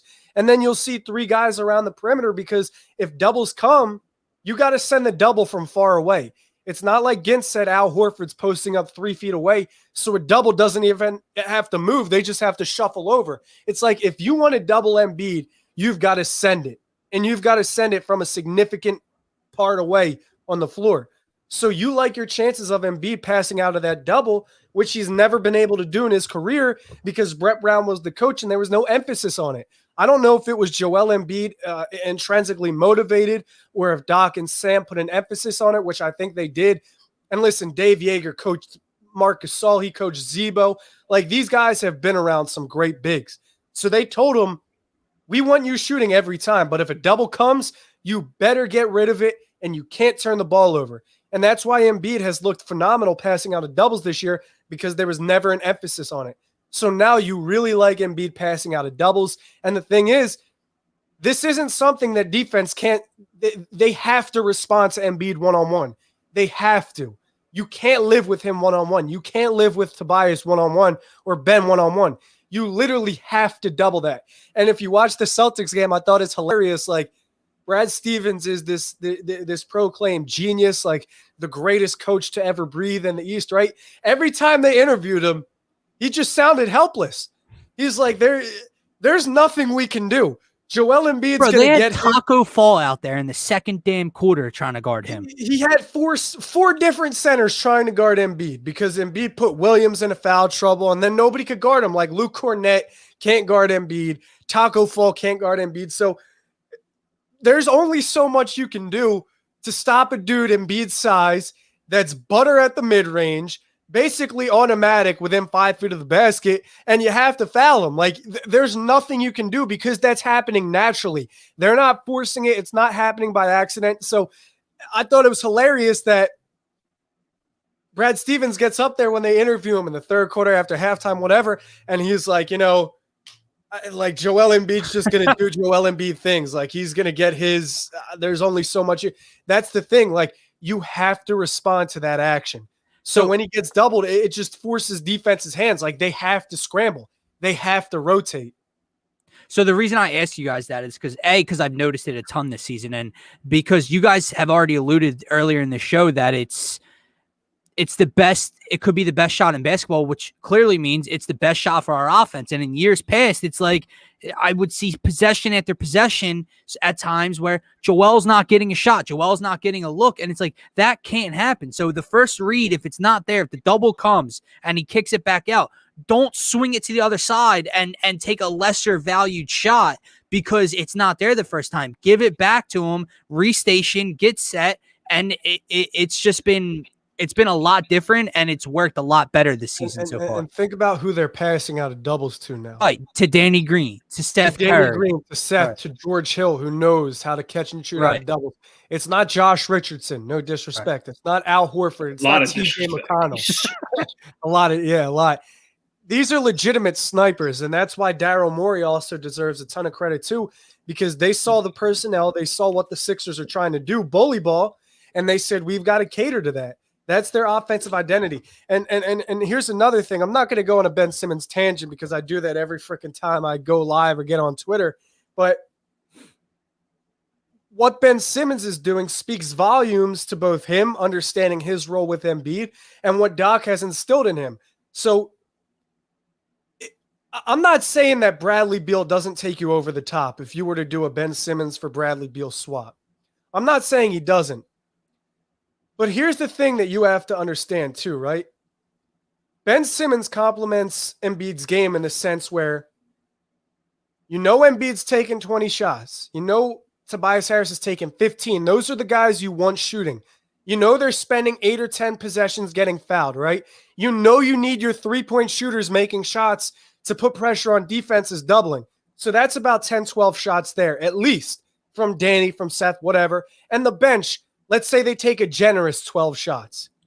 That puts you at about like 65, 70 shots of the 80 to 85 the team's going to take on a nightly basis at the minimum. That only leaves 12 to 15 shots for Ben at the most. Like, you don't want Ben going out there and taking 18, 20 shots to alleviate pressure on Joe because you want Joe taking all those shots. That's my thing that annoyed me last game. Like, people were saying Ben did Ben's thing, but he's got to be better. He's got to shoot more against Boston. Do you see who's guarding Joel Embiid? It's Taco Fall. It's Luke Cornett. It's Robert Williams. Why would you want anybody other than Joel Embiid taking those shots? So Ben's bought into this role, and Doc has him like tight with this role that what you're there to do is defend 1 through 5.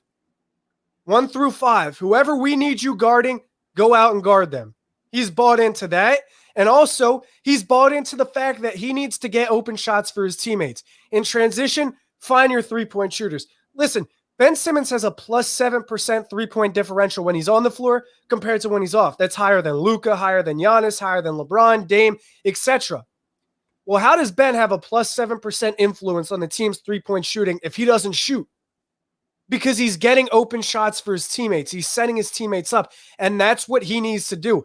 Danny Green, Seth Curry, they're not Dame. They're not Harden. They're not cooking up threes for themselves. They're getting them out of double teams because of Ben. So he's bought into this role that, listen, you've got to do all this for the team to succeed and not shoot. And that's what he's done. Whereas Bradley Beal might take 15, 20 shots a game and take them away. So I really appreciate what Doc has done and how Ben settled into this role as well. All right, before we continue with our Danny Green discussion, our Ben Simmons discussion, well, I got some Joel Embiid MVP stuff coming up for you guys. Stay tuned for that.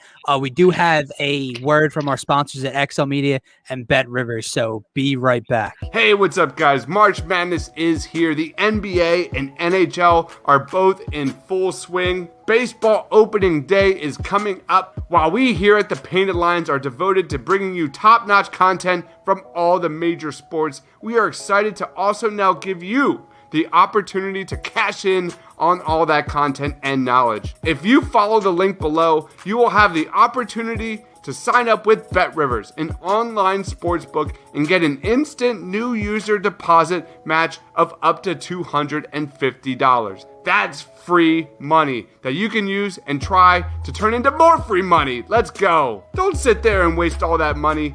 Turn every basket into an otherwise meaningless Cavs-Timberwolves matchup in on a random Wednesday in March. That makes it all the more exciting. For betting tips and advice, be sure to check out written content from our top prognosticator, Money Max, on our website at thepaintedlines.com, or check out the Tough Cover podcast right here on the Painted Lines YouTube channel. You've seen the commercials all over TV and radio, but now is the time. Sign up today with BetRivers using the link below and start cashing in on your love for sports. Using the link below will automatically inform BetRivers that TPL sent you, and you'll get that new user deposit match of up to $250. Don't miss out on this opportunity for some free money, baby. There you have it, guys. So free money. Show me the money. Brock, are you a betting money? Or are you a betting man? No, see, I'm a degenerate, but I'm not a degenerate enough to waste my money. See, I know what the thing is with me. Like, I thought I was the smartest guy ever before I started betting. And I only gambled like once or twice this year on a basketball game. It was like the opening week. I thought like I'm the big bad wolf. I know all the numbers. I know the matchups. I know the players. Bro, I was betting on parlays and all this crazy shit. I literally went over. Like every single bet I placed, I went over. And I was like, yeah, this ain't the thing for me. This ain't the thing for me. I'll be a degenerate in peace and keep my money. All right, so let's stay on the Danny Green topic for a second, because we all know with Gint's question earlier, Gint would have shipped them out of here with a bag of Skittles in his Volvo or whatever to Toronto so Kyle Lowry could come here.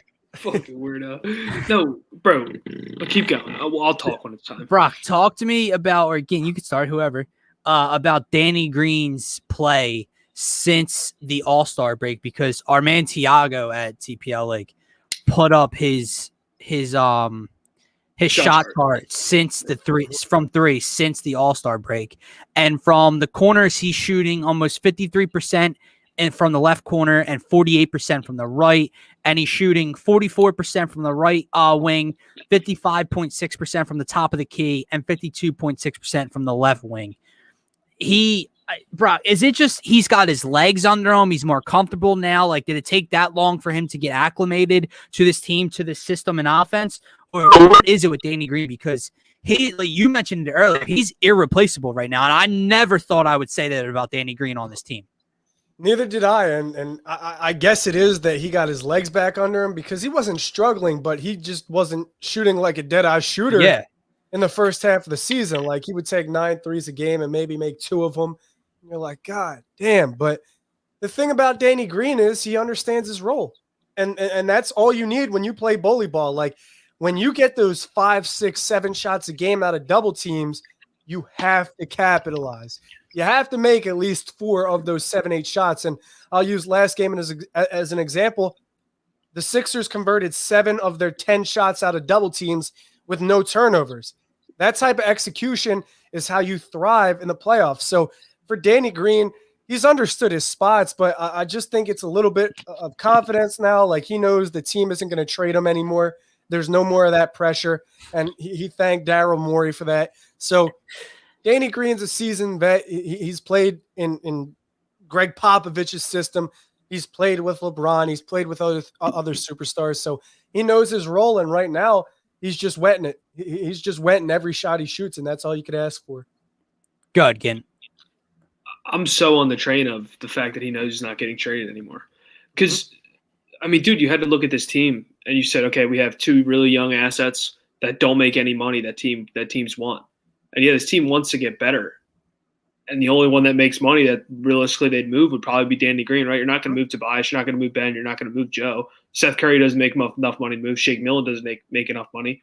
So it's like he was literally the only one that could go in a big-time move, unless they somehow figured out yada, yada, yada that I don't know, because I'm not Howie Brosman. But to me, it's like – First of all, don't disgrace this podcast with that name today. Yeah, that's another day. So, I mean, dude, you're playing stress-free, right? Now you figure it out. So that was what I was going to say when we brought up Danny Green. I was like, pretty weird. Now all of a sudden he shoots the ball well, right?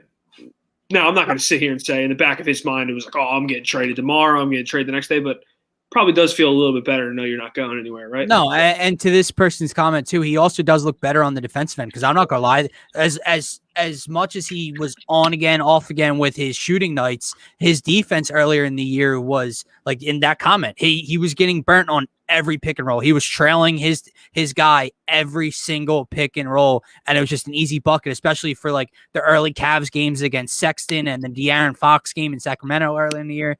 And so it was rough to watch. And now I think you're right, Gant, and I think Brock's right, where it's like maybe he's got his legs under him too. It's taken. He is older. How old is Danny Green now? Dude, another thing is you have to look at this. The Lakers finished their season on October 11th. Yeah, exactly. That's what I'm talking about, the legs. In the bubble, in the playoffs, the Lakers went from Damian Lillard and CJ McCollum to Russell Westbrook and James Harden, who him and KCP were taking it, that they were the backcourt. And then to Miami, who you're running around screens of Duncan Robinson and Tyler Hero for how long? So I mean, dude, he is old. You're right. Maybe he did need to get his legs underneath him a little bit. For real. And it's just so funny because everyone casuals tried to tell me when we made the trade, like, and just people that like my LeBron stan friends that were like, my LeBron stan friends hate the George Hill move because all they talk about is how he missed 2 free throws in the finals on LeBron's team.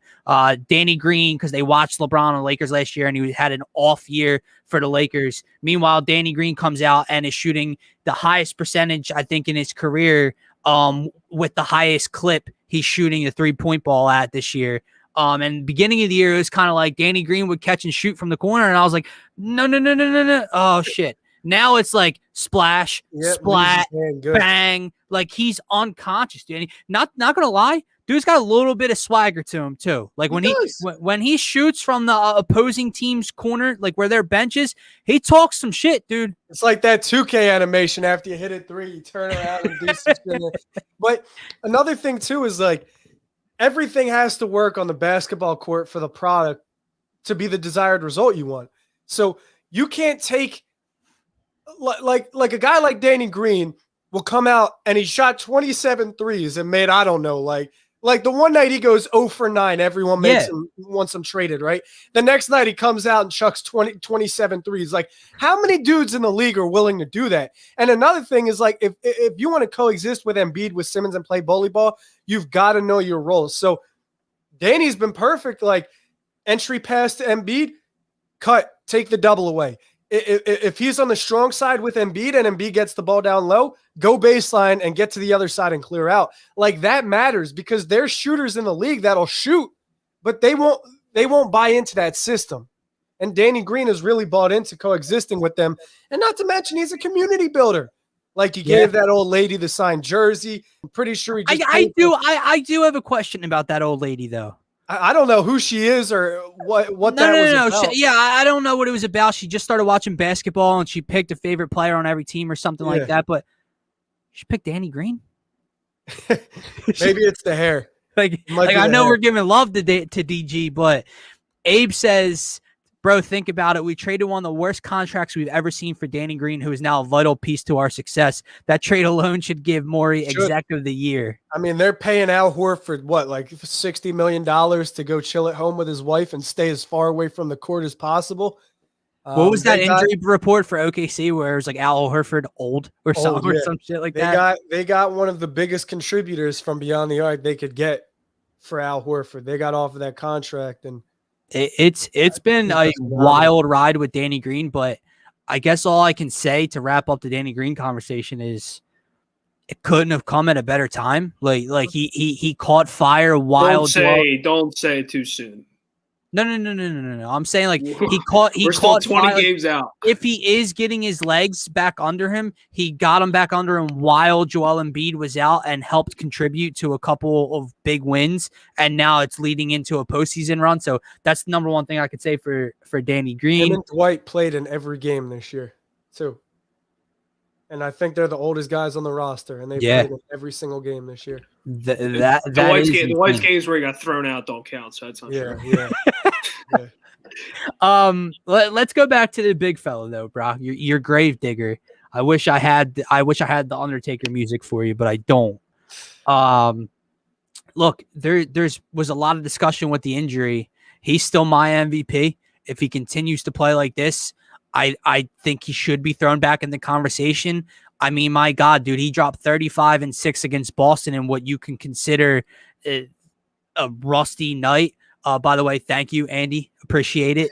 Thank you for the $5 donation, Brock, as the Undertaker Philly film breakdown. I don't know what that means. I don't watch WWE, but shout out to you, Andy Johnson. You don't know the Undertaker? I watch WWE. Dude. Oh my God, that's a tough look for you, Gint. That is, bro. You must have had a rough WWE. That's an icon, bro. You don't know. Yeah, for real. That isn't. First of all, one of your childhood best friends loves the WWE. You never watched. You never followed it at all. He was the only one that liked it. WWE. Everyone else didn't like it.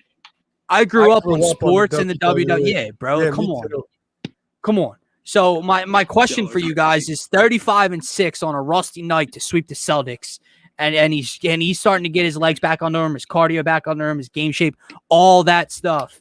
Brock, or again, I'll throw this to you first. Should if he continues like this, there's still 21 more games left. Yeah, you're an L again.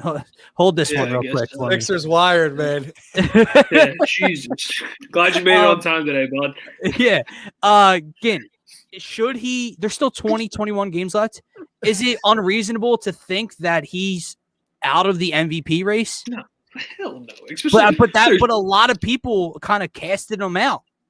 Yeah, I mean, that's going to happen. But dude, it's a trendy topic. It's what the MVP is. So now, if he closes out the season averaging 35 points a game for the last 20, and we win the 1 seed, he's going to be in the conversation. Now, I mean, if Denver keeps steamrolling, Jokic has a huge chance of winning this thing. But for me, yeah, in the last 21 games, if he puts up the numbers he put up prior to getting injured, absolutely. I mean, dude, LeBron got hurt. James Harden got hurt. Like, it's just happening this year now. I mean, Jokic, fortunately enough for him, hasn't had to deal with that missed amount of time. But I wouldn't say there's not a chance he gets back in the conversation, especially if we get the 1 seed.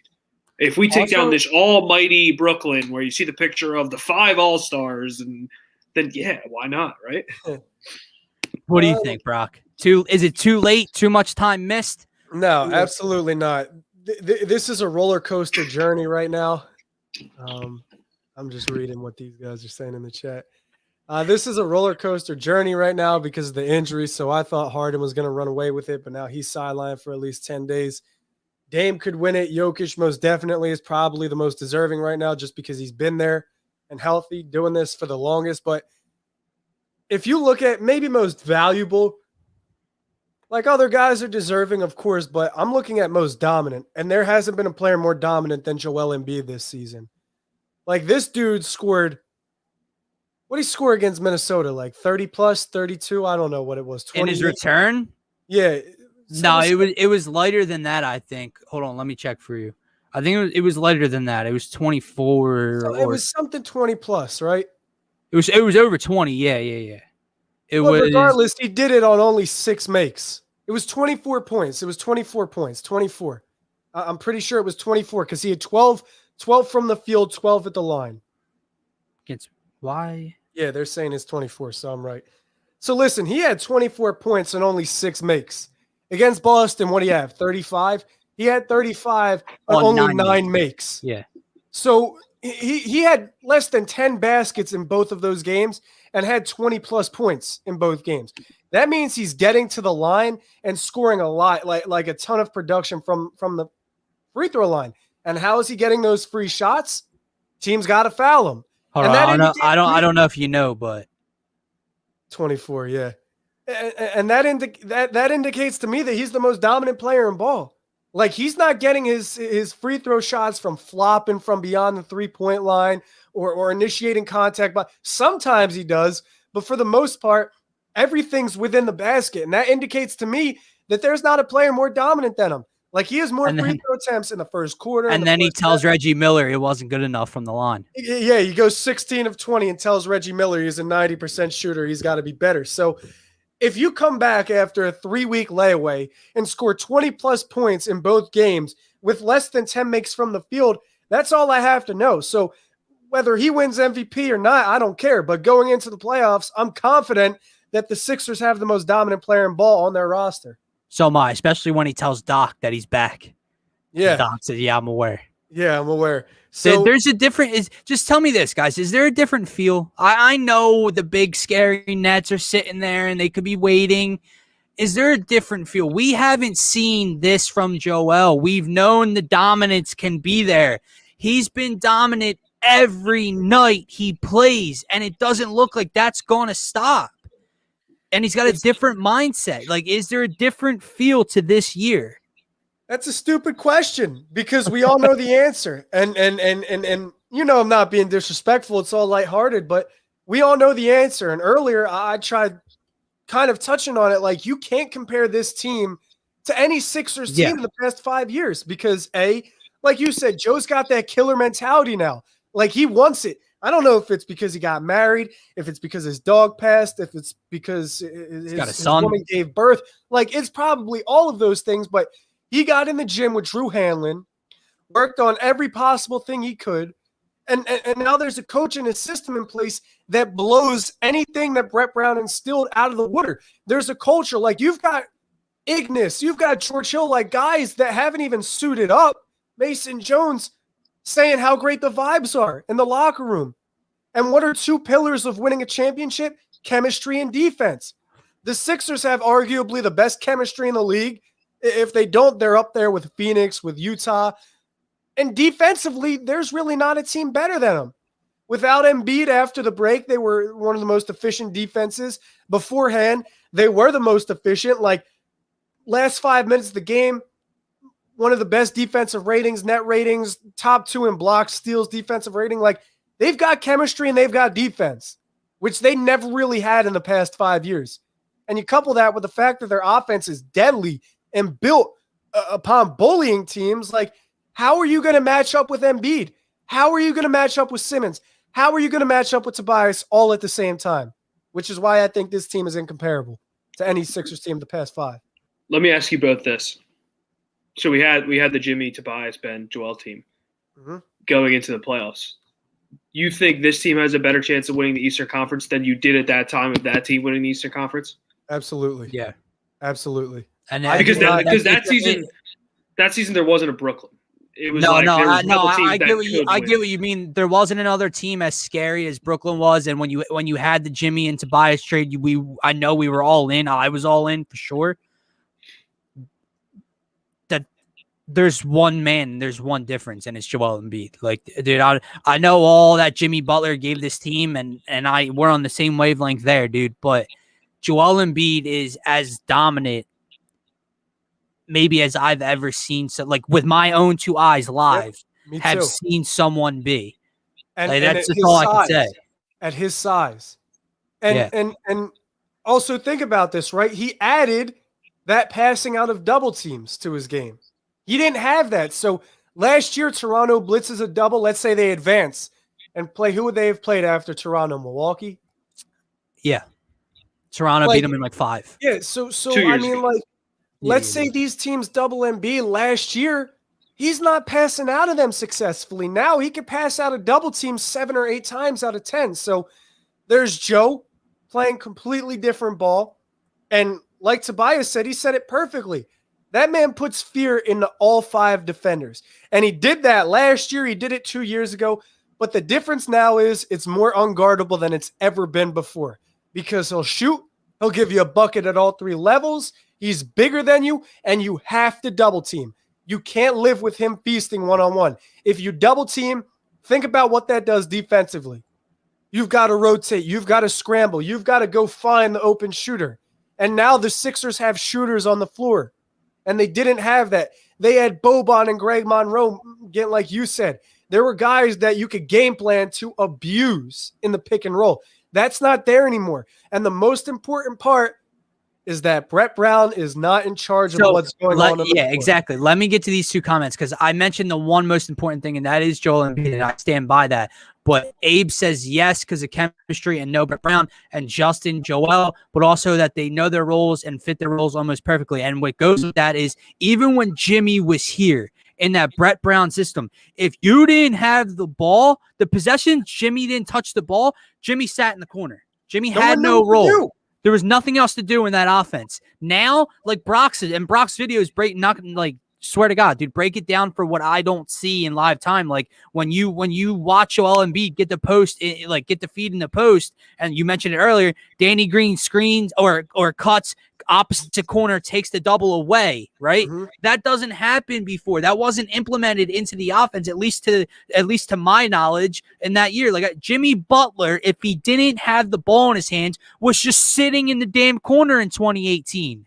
That is a huge difference. Another thing is, other than the X's and O's and the culture, because that's all different, it's like there's a guy on the sideline now. They're always coaching. Like I could make a breakdown video of how often the Sixers coaches are coaching what's going on the floor. Ime Udoka, Brett Brown, like that never happened under Brett Brown. They were on the bench. They looked confused. They didn't know situation. Like you could make a joke as an opposing coach of Brett Brown and make him look stupid. That's not going to happen to Doc, to Sam, to Dave Yeager, Popeye Jones, Dan Burke. They know what they're out there doing. They know what positions to put players in. And here's the thing, right? Fourth quarter, 1 minute to play. Let's say it's a 2-3 point game, whatever. Philly's got to hold. Philly's got to take the shot. Who knows? You go to the sideline and Brett Brown's drawing something up. Brett Brown's giving you a motivational speech. You're in there like you might be listening, but in your head, you're like, what is this? What is this guy saying? You're like, he doesn't know what he's. You've got Doc in there. He's got the respect of every single player. He's a guy that's going to instill confidence in you. Like, come on, we do this every day. We're built for this. No pressure. Pressure makes diamonds. Like, go out there and execute, do your thing. And it's crucial having a guy like that on the sideline. There's not just one of them either. There's six of them. What's your opinion? Again, you felt better in the 2018 season, or you feel better now? I thought that 2018 team was going to the finals. So, which I think this team has a really good shot of it. But at that time, I was a huge Jimmy Butler guy, like huge Jimmy Butler guy.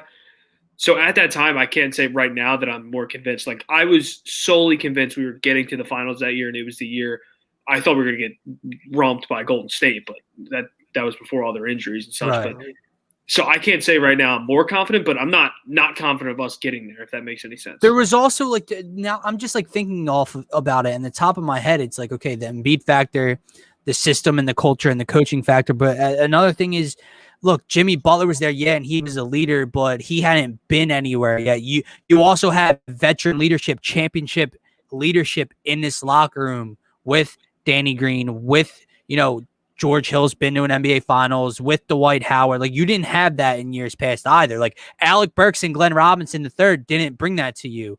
No. Marco Bellinelli. They hated it here, dude. They hated it here. And, like, I keep saying that chemistry and defense are pillars for a championship. Like, hero ball matters, and you need a guy like Jimmy Butler when the bright lights are on. Give me the rock. I'm going to go score. But I think just as valuable is a system and role definition, because that produces that chemistry and comfort playing with one another. And another guy that I think he's not a killer like Jimmy, but I think he's got a mindset that I never foresaw him having. And again, you and I talked about on the first ever show of the Daily Dose, and that's Tobias Harris about being a closer. Dude, never in my lifetime would I have predicted this Tobias Harris this year. Never in it. You could have bet my life on it, and I would have told you the opposite of what's going on, what happened. I agree. And that comes with, okay, I know who's coaching me. He's going to put me in the right spots to succeed. I know where my spots are. And think about it this way. I always say this on my live streams, right? But Ben Simmons and Joel Embiid do equally dominant things in different ways. Like, I don't mean Simmons is going to give you the easy buckets and draw the fouls Embiid is, but they impact the game in an equally dominant way. Like, defensively and facilitating, Ben Simmons impacts the game the same way Embiid does with his defense and on offense. Like, it puts this immense pressure on teams. So the problem is you've got to throw a body at Embiid who's 7 feet, but now also Simmons, who's going to equally impact the game, who's around 7 feet, but does that at the guard position. He's not a point guard, but the position he's going to do that at is a position where guards have to defend him. So you've got to throw your two biggest bodies or your two best defenders at those two guys, no matter what, because you have to physically match them, which most teams can't. So that's producing a mismatch for Tobias every single time. So in his mind, it's like, I do this. I take these shots in practice. Doc knows where I'm supposed to be. Dwight or Embiid know where to screen for me so I could get to these spots. So it's like, I don't even see it as him being a closer or like taking over in the fourth quarter. I just see it as like, my team needs buckets right now. He's just a grown man bucket, bro. Look who's guarding me. Like, let's go. So it's not like where Tobias played in Detroit or where he had to be a number one and he's think about it as like a receiver getting paired with a number one receiver, but that receiver playing the number two. So it's like Antonio Brown and Juju Smith-Schuster. When Juju's there, that takes pressure off of either Juju or AB. And like, you can look around the league and be like, well, when these number one receivers get complimentary two receivers, it's like, well, what corner's got to guard them now? Like the corner, the safety, somebody's going to match up with both of them. And that's how I see this Tobias situation. It's like Tobias is just drawing these mismatches and he's like, bro, look who's guarding me. I'm getting a bucket. It doesn't matter. Wait. Don't listen to him. Don't listen to him, bro. He does this every single live stream. I swear to God, I just broke my neck looking at my So did I, bro. He does this every single live stream. Like it's a young bull thing, I guess. Come on, dude. He does this every time Matthew. I go live. Looking bad for all the Damn it, Mats Matthew. here. So yeah, you're giving the Mats a bad name. Yeah. So another thing I have to ask you guys: what was the word this offseason? You guys remember the word surrounding the Sixers team and after they got accountability. Yeah. That was the word in all the press conferences, right? Do you think that has played out to be true with this new coaching staff and system? I have a question with that as well. Go ahead. Because the question was accountability, and it was on Joe and Ben, obviously. Right. Those are the two. I think Joe's been held accountable, and it showed. Now, Ben's accountability to everyone he has to shoot the ball under Doc. Doc's him. Doc, he has to shoot. Now, let me ask you this. Yeah, Doc always says we don't have to worry about Ben scoring. We don't want Ben to score as a facilitator. He's not a point guard. He's a facilitator. He initiates our offense. That doesn't make him a point guard. But let me ask you, dude, Brock, Dylan, you cannot tell me this dude's not going out to dinner with Dave Yeager, Sam Cassell, sitting there saying, man, if this dude could shoot the ball, we would be. So has Ben been held? You think Doc has held Ben accountable enough? Yeah. The reason I say it kind of touches back to my point earlier, and Ben has bought in to what Doc's asking him to do. Ben probably doesn't want to stay in the dunker. Like I said, Doc could probably throw him in the corner. But the thing is, if Embiid gets doubled and the double comes right there where Ben's in the dunker, because you really can't leave Ben right there, then Ben gets an easy two. So he's bought into this role where okay, I'm out here to facilitate, I'm out here to defend, and I'm not out here to take shots away from Embiid and from Tobias Harris. And I saw Superhero earlier said, well, look at what the Nets do. You can't really tell me that guys are going to take shots away from each other like Bradley Beal would take shots away from Embiid. But my counter is, okay, think about what Ben does for you in terms of facilitating and defending compared to what Bradley Beal would do for you if the ball wasn't in his hand. If Bradley Beal wasn't taking 15 shots a night, what does he give you? He doesn't give you the defense Ben does, and he doesn't create open shots for his teammates the way Ben does. So I think Ben's bought into this role, but also when Doc says he doesn't care about Ben scoring, I think he's telling the truth. And I say that because he said it before the season, before he got in the gym with Ben. He said it the first month into the season. He said it the third month into the season, and he said it again. He says it every time Ben has this stretch of 10 to 12-point games because they always happen when Embiid's not on the floor. If Embiid's on the floor and the three of them are playing together healthy, nobody cares about what Ben does because they see the impact, the defense, the facilitating. But if Embiid's not on the floor, people want Ben to step up, and I completely understand that. If Embiid's not on the floor and you want 15 shots out of Simmons, 20 shots, I completely understand that.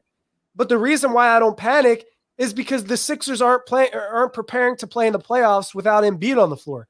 So Doc, I don't think really gives a shit. I don't think Doc cares. So in his mind, he's like, if Ben just scored for us, if he didn't do the floor game, and this is almost his own words, that wouldn't be good for us because we need him doing the other things to coexist with Embiid. So I think a little bit of it, like 10, 20% of Doc saying that is just looking out for Ben, protecting him, because he's not going to get up there and say Ben needs to shoot. But for the most part, I think Doc is being truthful when he says, I don't care if Ben doesn't score. Just the most annoying part, and to get to that answer in a second, the most annoying part about all the hate over the last 11 games or so, Brock, is just the fact that, for me, I've said this all week, is 5 points acceptable in the playoffs? No. Is 2 for 11 when you're shooting from within 3 to 4 feet from the rim acceptable in the playoffs? No, because it could cost you a game. My problem with it all is the fact that, to your point, they didn't have Joel Embiid. So things change. Everything changes, right? And they went 7-3 in the 10 games without him. And all anyone wanted to care about was Ben's 7 points, 11 points. They went 7-3 without him, when before without him, they looked like a damn JV squad that Gint coaches, okay? Yeah, I said that Gint coaches. Varsity coach. You know how it goes, though. I said this on my live, right? If it wasn't Ben, they'd complain about Tobias' contract. You can't complain about that this year, so you complain Embiid's fat and he eats too much Chick-fil-A. You can't complain about this year, so you'd complain about Brett Brown. You can't complain about that. You're going to complain about Doc Rivers? Brock, No. let me ask you this question, because again, I said this to you the other day, right? Or was this with Mark? This might have been with you again, Brock.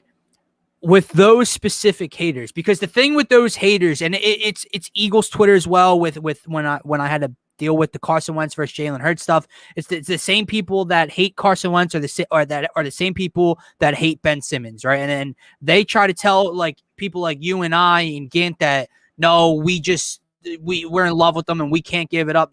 Well, no, dude, you're just a hater, because I just told you his play can be unacceptable.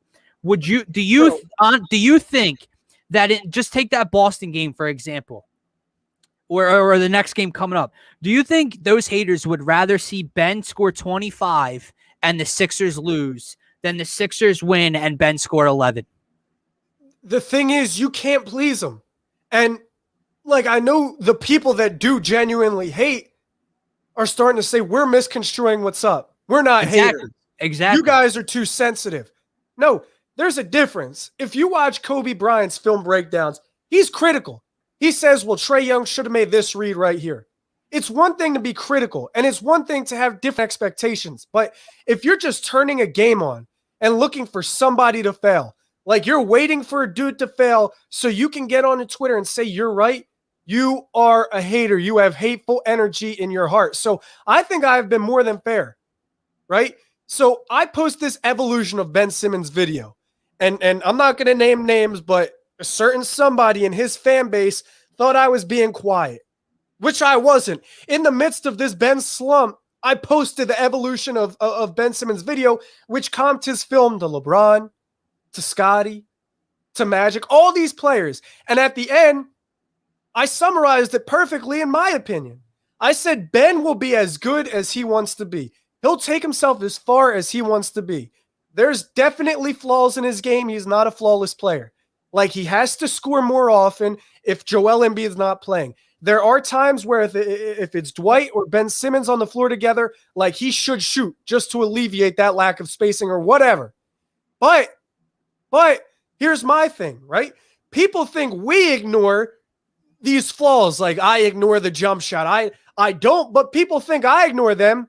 How do you say that when you ignore the facilitating and the defense, which is exactly what the Sixers drafted him for? Read the draft reports. The Sixers knew he doesn't shoot. The Sixers knew he doesn't shoot. There were games in college where he did shoot, but think about who he's playing. He's playing in the SEC. He's bigger and better than everyone. This is the NBA. So he's just programmed right now to play this game where I'd rather have Danny Green, who's getting $15 million, shoot a three-point shot than me waste a possession like Giannis does and just chuck a three-pointer. So all these videos of Ben with Chris Johnson and warm-up shooting, he's telling you, I can shoot. I have a jump shot. But the reason why I'm not shooting is because there's a better play to be made. And that's what facilitators do. They make something happen and get guys open. I've been critical of Ben when you need to be critical. But the problem is these people don't see the game a certain way. And that's fine. But you have to temper your expectations. They didn't draft him to score 25 a night. These people created that narrative because of how big and how overpowering Ben could be. But that's not his game yet, and he's still 24. Nobody, Jordan, LeBron, KD, none of them won a chip until they were 28. It took Giannis 5-6 years, Lamar Odom 5-6 years, Scottie years to develop and fill their body out. So the Ben thing, it's just annoying because people only see one part. They only see the scoring. And you say, listen, you ignore the jump shot. You ignore his flaws. I don't. But you also ignore what he was drafted to do. Right. If they wanted to score, there were 5 other they could have drafted that year. They could have taken Jamal Murray. They could have drafted Brandon Ingram. They had the first pick. They could have gone with a scorer. But they drafted Ben for his floor game. They drafted him because defensively, he'll look at 1 through 5 and say, I will guard you. And he got paid before everybody in his draft class. So I'll say this. Ben will be as good as Ben wants to be.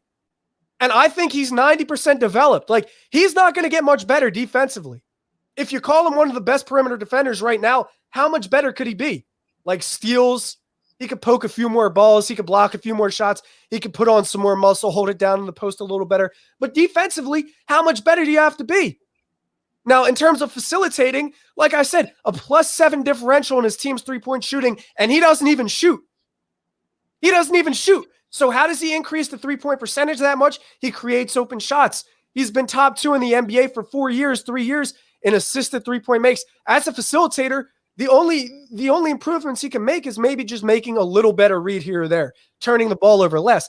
But that final 10%, that final 15, 20% is critical for him. It's maybe adding a 12, 15-foot J. It's maybe attacking more. But my counter argument to everybody that wants Ben shooting 15, 20 shots a night is that you want Embiid shooting every shot. Look at who's guarding him. If Embiid takes 20 a night, if Harris takes 15 a night, if they spend 8 to 12 possessions getting free throw attempts, and you need your three-point shooters hitting threes to alleviate the pressure and take doubles away, then that's 40, 50, 60 shots right there. And the Sixers take 80 a night. But they don't care, Brock. It's got to come from something. He still needs to do it. He still needs to do it. That's the thing that just like, I'm not saying this shit just to say it. I watch film after every game, and I'm not trying to toot my own horn, but I've watched film on Ben for 3 years. And people want to say that Ben hasn't developed. Well, he never had a hook shot this deadly. He never shot this high percentages on hook shots. As a facilitator and a defender, he's already been top 10 in the league at those things. So how much better do you have to get? It's only that final 10%, that maybe added elbow jump shot, that maybe finishing better. And those things he has to own. He has to get better at. But people just ignore the fact that he's 3 years older than me. Like you guys, what are you, 24, 25? 22. Okay. He's 2 years older than you. Right? So imagine you guys going out and hooping. Like you're young boys. There's rookies there's dudes in college basically the same age as Ben Simmons. So the thing that bothers me is that people just ignore everything and they think I'm just saying shit. I watch film.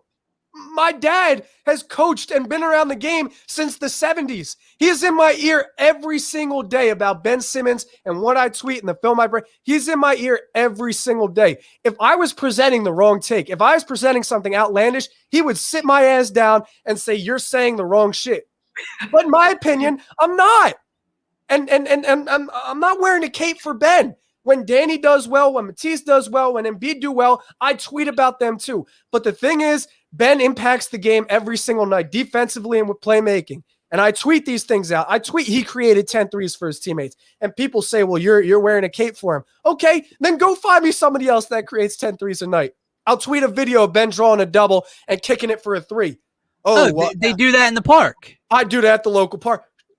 Go find me another player that'll do it. Listen, I posted a 15-minute video with Ben, Scotty, Magic, and LeBron, frame by frame, the same exact play. And in the first minute, I prefaced it with, this is not a comparison. I'm not comparing him in the same breath to any of these players. But this is maybe where Ben or the coaching staff are drawing inspiration for his game. And then I presented people with 15 minutes of frame-by-frame film. If the film wasn't frame-by-frame, I didn't put it. I could have had a 28-minute video, but I made sure every single play was frame-by-frame. And Doc, 3 years before he coached Ben, when Ben was 21, said Ben reminds him of Magic as a facilitator. Before he got in the gym with Ben, said Ben reminds him of Scotty. Okay, so having said all of that, I give these people 15 minutes of frame-by-frame film. They still want to say, how are you comparing them? Magic's it's like, bro, just shut up. Just watch the video. And the thing I'm learning is that this is as insufferable as a political conversation with someone.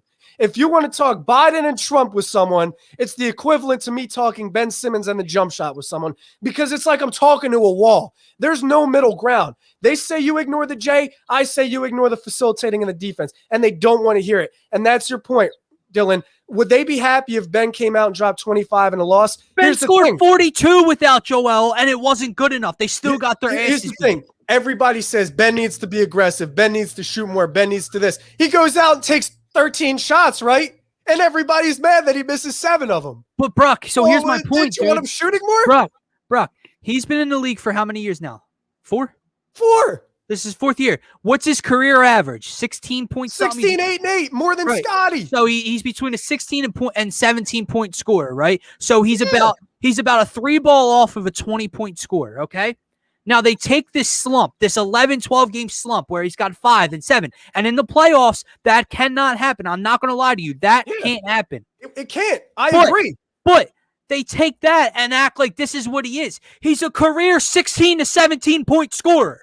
Their offense is built for everybody to be on the floor together. They dominate when they're all on the floor together. And that was my thing. In that span of games, there's no Embiid. That's not an excuse for nights where Ben misses 6 easy layups. That's on Ben, and he's got to be better. And I said that. But if you watch the difference in Ben Simmons playing with Embiid, think about it. Like, there's plays where Karl Anthony Towns, he can't be in the paint because of Embiid. Taco Fall is a 7'5" rim protector. He can't be in the paint. Why? Because of Embiid. What does that do? Open the game up for Ben and Tobias. If Embiid's not on the floor, these guys can just chill in the paint and just stand there. I need to address this because this is what we're talking about, right? This is where all the complaints talk about. When this span was with Joel off the floor, he says that's not a fair comparison at all given the context. Losing Joel meant we lost the interior defense. I also don't think we defended the perimeter well like him. We didn't. Utah hit an insane amount of threes. That's not the point. The point is he gave you 42. He gave you what you wanted, all that scoring because he picked up the slack without Joel Embiid, and it wasn't good enough. Then he gives you 11 in a span of 7 and 3 in 10 games, and now you need more even though they're winning. A loss was a loss, and he gave you 42.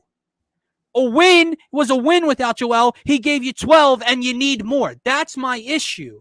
That is my complete issue with it. I'll let Matt go because Matt's been building up over here, and he's got some good takes as well. But the thing is, like, it just depends on your expectations. If you think Ben is supposed to be a scorer, if you think Ben is supposed to come out and shoot 15, 20 shots a night, go back and read his scouting reports.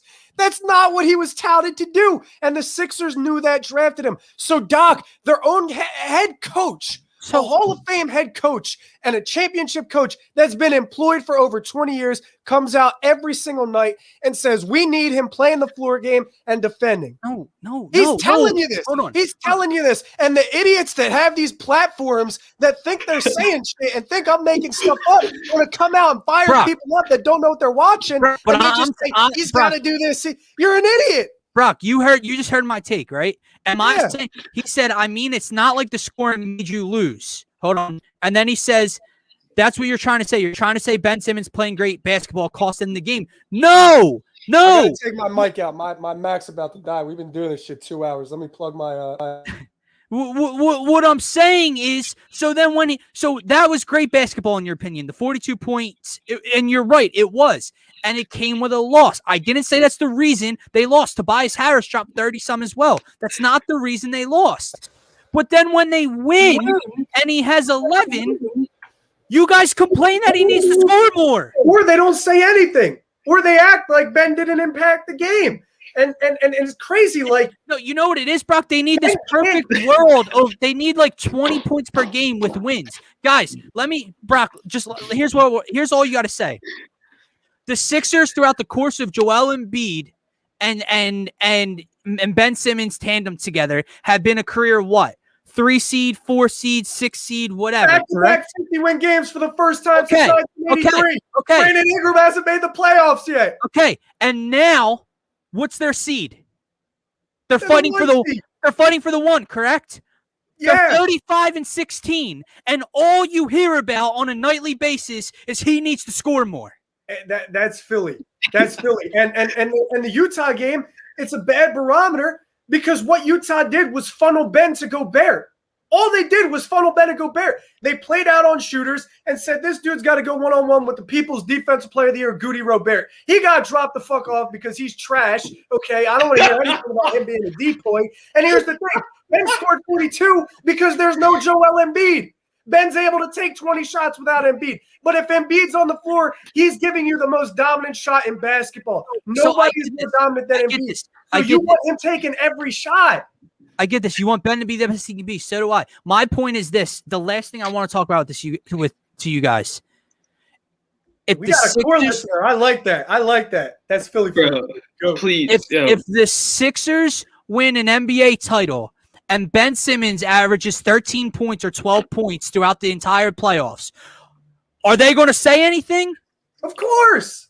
They're going to be at the parade wearing his jersey. Yeah, they'll be at the parade. That's the thing, right? These people want to call me a Ben Simmons stan. I never spent a penny on any Ben Simmons apparel. You got a poster in your room? I never bought a poster. I never bought a jersey. I'm just the guy that watches film, and I'm trying to tell people what I see. You've got dudes that dropped a cool $300 on Ben Simmons jerseys, talking about trying to hold him accountable. Bro, if you sat down and had a conversation with Ben Simmons about basketball, here's how it would go, right? Here's how this conversation would go. Let's say I'm this dude, right? Ben Simmons is right here. Now, I'm Ben Simmons in this, okay? This is the dude, right? This dude, within the first 2 minutes of having a conversation with Ben about basketball, this is what's going to happen. He's going to laugh at you and leave because you don't know what you're talking about. And that's the thing with Philly sports and the Philly media, right? Like, there's just it's more than the Philly media. It's the media. It's media. You saw that absolute clown that was the Washington Wizards guy. It's the girl from Barstool that started to get this platform. But just to go off, like, obviously that tangent, that was awesome, by the way. That needs to be clipped and shipped to some of the absolute people we won't name, like you said. So I have a buddy. He's a big Sixers fan. He loves the Sixers, don't get me wrong. Not the best basketball mind, not to be rude. He sends me Ben's last couple games and puts the emoji Ben puts in the text. And I send him the playoff series last year against Celtics when we got swept. And I said, never forget who didn't play in that series.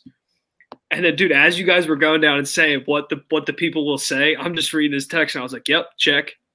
Just reading what he said. He says, this is his first text that he sent me. He's a good defender and passer, but I can't watch this dude shoot this dumb hook shot that only goes in half the time. I said, what? So you mean 50% from the field? Do you want him doing? You don't want him shooting the dumb hook shot. You want him taking shots away from Embiid and chucking up a three? Like, what do you want him doing? And like, people just see scoring. Like, their tunnel vision was scoring. And superhero, like, I'm not trying to be disrespectful. No, and I'm agreeing with his, like, some of his points.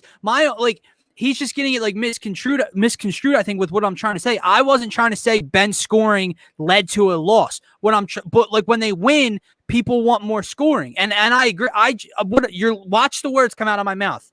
He can't shoot 2 for 11 from the field with 4 feet inside from the rim. He can't have 5 points in the playoff game, 7 points in a playoff game. That's inexcusable. We are all on the same wavelength there. We both want Ben Simmons to be the best player he can be, and adding a little bit to his offensive arsenal will definitely make him a better player. My issue is they went 7-3 over the rough stretch without Embiid, and all I hear about is he didn't score enough. Dude, we're sitting there. We're like, they're going to be the 4th seed without Joel. We're gonna fall into the 4. This is going to be. Joe needs Ben too. What happened to the Sixers last year? They got swept. Joe could score 32 a game. They got swept because they're at a disadvantage if you don't have his defense and his playmaking. That's what he got paid to do. And people talk about the money like it's theirs. Everyone got paid. The market demands. Like, any other team would have paid Ben. 29 other coaches would be happy to have Ben. That's why they vote him in the All-Star game. And think about it. A player like Bradley Beal, a player like Dame, Booker, they would love to play with Ben because they know what he's out there to do. Like, he's going to generate wide open shots for you, and you don't have to worry about him taking shots away from you. And like, superhero, I'm not trying to be disrespectful or nothing, and you're always in my comments, and I appreciate you, but he's a hater. No. He's a hater. He's not a hater. He's not a hater. I guess he's not a hater, but like, there are valid criticisms. But the thing about people saying Ben's a liability in the half court, then why do teams guard him in the dunker spot? He pulls down. Like, go watch the Celtics. The first play of the game, Ben Simmons is literally in the dunker spot, takes a step out of the paint, okay? And the defense reacts to it and guards him. So just that action, him stepping out of the paint, that clears congestion in the paint for Embiid to go to work, which is all you want. That's who your offense runs through. If they didn't care about Ben, if they know Ben can't shoot, why do they react to that? like because they know if they double Embiid, it goes to Ben. It's an easy 2. And I can't wrap my head around it, right? So, like, sure, if he had a better outside game, like, would open things up for Embiid, we could talk about that all we want. But you're right, dude. Like, so let's say think about what Embiid's averaging this year, right? Think about the level of dominance Embiid's playing with, right? What more does Ben need to do to help Joel Embiid out, like in the low post or in the paint? Nothing. All he can do is just make his shots. That's all he can do. Right. And if you want to get on him for Embiid. So all he's got to do is finish better and protect the ball better. But otherwise, he's out there doing exactly what they drafted him to do, exactly what they paid him to do, and exactly what his coach wants him to do. So these people that think it's a regression, you're crazy. You're crazy. He has more games in his short career with 15 points, 5 assists, 5 rebounds, a block, and a steal than Magic and Scottie did to this point in their career. So in terms of impacting the game, he does it just as good as Hall of Famers do. But he's the most scrutinized. He's the biggest enigma because of this jump shot. And people that don't understand what they're watching, they don't understand what they're talking about. They keep talking about this 4-on-5 the Sixers play, this offensive liability. If he was a liability, teams would not guard him in the dunker spot. They wouldn't care about him. And they also wouldn't be 35-16 if he was an offensive liability. They also liability. wouldn't, exactly. So the thing about Ben is that, like, you can look towards what's happened in the playoffs in the past 3-4 years, and I'll tell you that this team is incomparable. So I'll say in due time. You'll see what will come to fruition in the playoffs and how Ben Simmons' impact will be different this year compared to any other Sixers team, because the difference is Brett Brown didn't understand how to utilize space. He didn't know where to put Ben, and in the half court, there were non-shooters on the floor. So if Ben gets doubled, if Embiid gets doubled, they are kicking to non-shooters. And you can say J.J. Redick, you can say Ersan Ilyasova, Marco Bellinelli, and then you'll say, well, how come Ben took 20 shots a game and how come Ben was dominant in the playoffs 2 years ago? That's because the offense didn't run through Embiid and Tobias. Like, there's no secret that you want those two shooting every single possession. You don't want Ben shooting. Trust me. Ben could come out and take 20 shots tomorrow, and they'll say Ben shot too much. What happened with Embiid last year? They said they want Embiid traded because he takes too many three-pointers. If Ben came out and took 10 threes tomorrow, all you goofballs would be like, damn, this really isn't the move. I'd rather have Danny Green and Seth Curry shoot. And then Ben will look at you and laugh and say, what do you think I've been doing? So you'll see in due time, everything will come to fruition. Ben is doing exactly what his coach wants him to do, exactly what he got paid to do, and exactly what he got drafted to do. And that's all I'll say. It'll come to fruition in the playoffs. And that's all that matters, dude. And like, just my entire basis of my non-criticism of Ben's scoring is the fact. 2 hours, bro. Yeah. 2 hours. Dude, I didn't even realize it was 2 hours. It's the we'll wrap up in a second. It's the simple fact that, dude, if they would have in the 11 games, 10 games without Joel Embiid, he performed at that level offensively, and they dropped to the 3 seed behind Milwaukee and Brooklyn, and they were struggling to win games. Yeah, you would hear me on the show every day talking about how Ben Simmons needs to do more. It's translating in wins. So why do you care about personal accolades and personal scoring when the Sixers are maintaining a race for first place when they've been this injured all season long? Now they're healthy. They just beat the brakes off the Boston Celtics for a series sweep with Embiid back and fully healthy, and you're still hearing about it. The game Dude, I that used, was good. for example, That was was the Lakers game, right? So Ben starts 0 for 4 in the first quarter. He couldn't get good looks. Marcus Gasol was retreating to the paint, getting in the way of Ben. Like, he starts 0 for 4, okay? He assisted. He assisted 17 three-point shots, but individually created 13 of them. Like, I'm talking drew the defense and created an open three-point shot, okay? And he assisted 10 of them. That's 30 points right there that he created from his facilitating, okay? If Ben, after that 0 for 4 start, shoots 14 straight shots and makes all 14 of them, which he wouldn't, that's 28 points. Do the math. 30 is more than 28. So he generated more points from his playmaking than he would have if he individually took 14 shots and made every one of them. And that just doesn't happen. Like, that just doesn't happen. And it's unfortunate that we've passed 2 hours because there's some people I like to entertain in this group chat or this live chat now. But I mean, you know how it goes. Draws a mean double team. I got nowhere to go, bro. So if you want to go, let's go then. I got nowhere to go yet either. I got nowhere to go. An hour. And if people want to join the stream, I'm happy to drop the link. I'm more than happy. Drop the link right now. That was my offer that I extended to anybody, right? It's okay if you disagree. It's okay if you have a different opinion. That's what sports are, and I don't care. Trust me.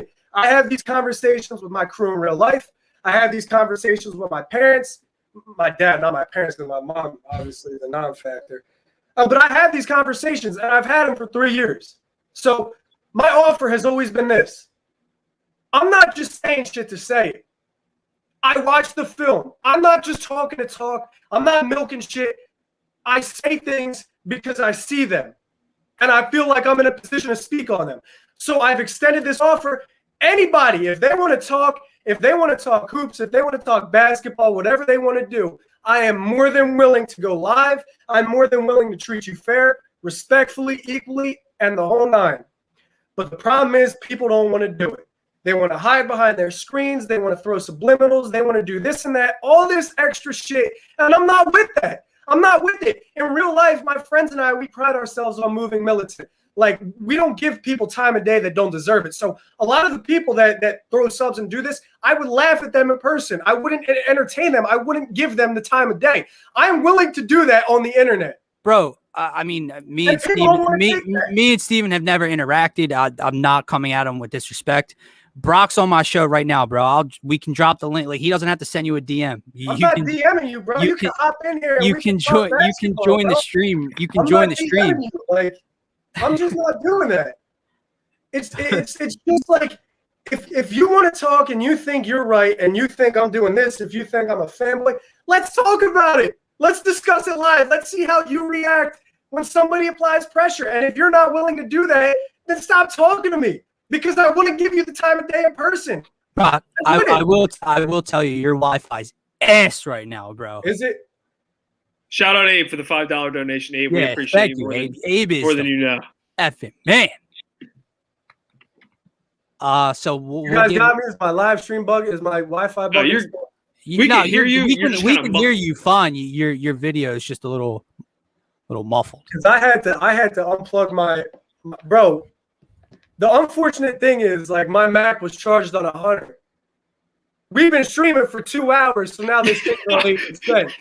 Like, I have 2 adapters. One's for my mic, one's for my camera. Like, I can't stay on a charger when I'm going live unless Apple has a product that I could plug more than one port into. But otherwise, like, if I'm cool, like, you guys got my audio and everything, then I'm cool staying here. Yeah, no, we can hear you. You got your audio. Yeah, you're good. I mean, I haven't got an answer back, so we may be hopping off. Here's the thing, like I'm not really trying to get up on these live streams and talk about Ben for 2 hours. No, I'm not trying to be confrontational at all. I literally said, if you want to join, you can join the stream. We can debate it. It can be funny. We can laugh at each other, tell you you're idiots. We'll joke around. It's all fun. But Absolutely. like when you say like when you say DM me or we'll talk, like, why? Like, just jump on. It's fun. Not even about him. It's not even about him. No. Like, I'm trying to be as tunnel vision as possible. Like, I really don't consume other people's content. I don't read other people's blogs. I don't watch. We know you got burners, bro. Yeah, Switchers Wires my burner. But like, even that, I'll pull my Twitter out right now. Like, if people think I'm like, I don't have to hide behind a burner. What you see is what you get with me. There's only one account on my page. My dirty ass phone. Like, what you see is what you get with me. I'm not trying to hide behind nothing. And I'm like in the midst of Ben's slump, in the midst of this slump. I dropped the video every day. I addressed it in the breakdown. I dropped the evolution of Ben Simmons video in the midst of that slump. There were people with feline energy that were talking out the neck or doing all this extra stuff in the midst of his slump. Anybody could have formed an army, a band of brothers of goofballs that could have got up here and debated with me, and I would have done it. I would have gone 4-on-1, 5-on-1, whatever. I would have stood my ass in front of this camera and said what I had to say. Oh, and now Steven's doing all this. I'll come if DJ Eastwood could come too. Bring him. I've been trying to go live with Bring the whole team together to do that. Bring him. If you want to plan it on another day, let's do it. But this dude's throwing white flags. I'm 21. I'm a kid in college. What are you afraid to go live with me for? If you're this tough guy, bro, if you're saying all this, let's go. Let's talk about it. That's all I was trying to do. I said, all right, this is the only time I've spoken on it, and I will speak on it. Because otherwise, this doesn't deserve my energy. I'm on Twitter, right?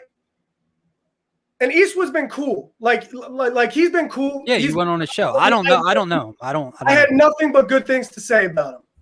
And I don't really have bad things to say about him. I just don't respect him. So he reaches out to me to collab. We collab 3 times. I never reached out to him. He reached out to me every time to collab. He claims he was extending his love. And that's fine. He was trying to put me onto his subscribers. He respected me and my work. And I was appreciative of that. And he knew that. I told him I appreciated it. Where I got annoyed is that we go live 3 times face-to-face. Dylan, you text me shit before the stream about the size of my T-shirts after the live stream. It's a joke. I take it on the chin and laugh. I don't even think about it because I've gotten it for the 4 years that I've been lifting, my friend, whatever, right? If he says something like that, it would go how 99% of other interactions. Listen, hold on real quick. I'm too emotional. I can't moderate. I'm not. I'm with moderating. I can't moderate, bro. Let's set up a date. Give me a date. I'm on 8% right now. I'm hitting the gym at 5 before the game. Set up a date. We've been live for 2 hours and 11 minutes. You get whoever you want. You bring Tom Arnone. You bring Eastwood, you bring Ron, I don't care who you bring. See, the whole brothers. Bro, I just wish it was Dice says Dylan is not a moderator. I'm one of the loudest ones. Hit me with a date. The thing is, it should be fun, bro. That's what I mean. It shouldn't be disrespectful. And this is the problem, right? So I'm on Twitter, and Eastwood can claim that he's messing around with me, like this is how he messes with his friends, whatever. Bro, I got annoyed. Because it's like you're tweeting stuff about my shirt size, you're tweeting stuff about my shoulders, you're mentioning my name in your videos, you're saying things on Twitter like wear your Ben Simmons cape. Why did I never get that energy face to face? And I'm not the only one that saw it. Like people that watched his videos and came and subbed to me, people that watched me before, people were DMing me like, yo, his energy was a little different when you're on stream. Like he's usually loud and hating on. I'm like, cool, like we're just talking basketball. It's not serious, nothing like that. So he comes to me on Twitter and he says some slick stuff about Ben. So I'm like, all right, let's go live. I didn't know you wanted to smoke. Let's go live. Let's talk about it. I extend that offer to everyone, like I said, respectfully, equally fair, everything, the whole 9. And then he says, no, I saw it. Okay, it got out of hand. Saturday, 10 a.m. I was getting my COVID shot on Saturday at 11, so I had to leave early. You were going to cancel it. Get my second COVID shot, my second dose, which people can't even get their hands on. I was willing to skip that to go live to talk about Ben Simmons.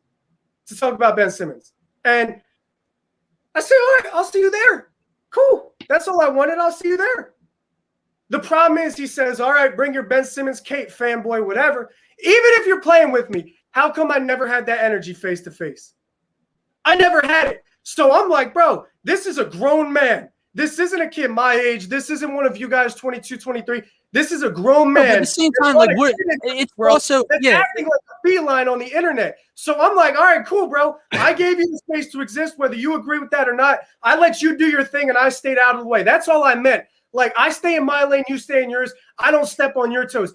Don't come into my lane disrespecting me and discrediting my work because you feel a certain type of way. So now it's been all this back and forth, this animosity, name dropping these subs. Like, I'm not with all this internet stuff, bro. It's also the 3 of us, we're boys. We know each other. I mess around with Brock. I'm the best basketball player on Philadelphia YouTube. I literally texted Brock about his shirt before because he was taking too long to get on. It's a joke.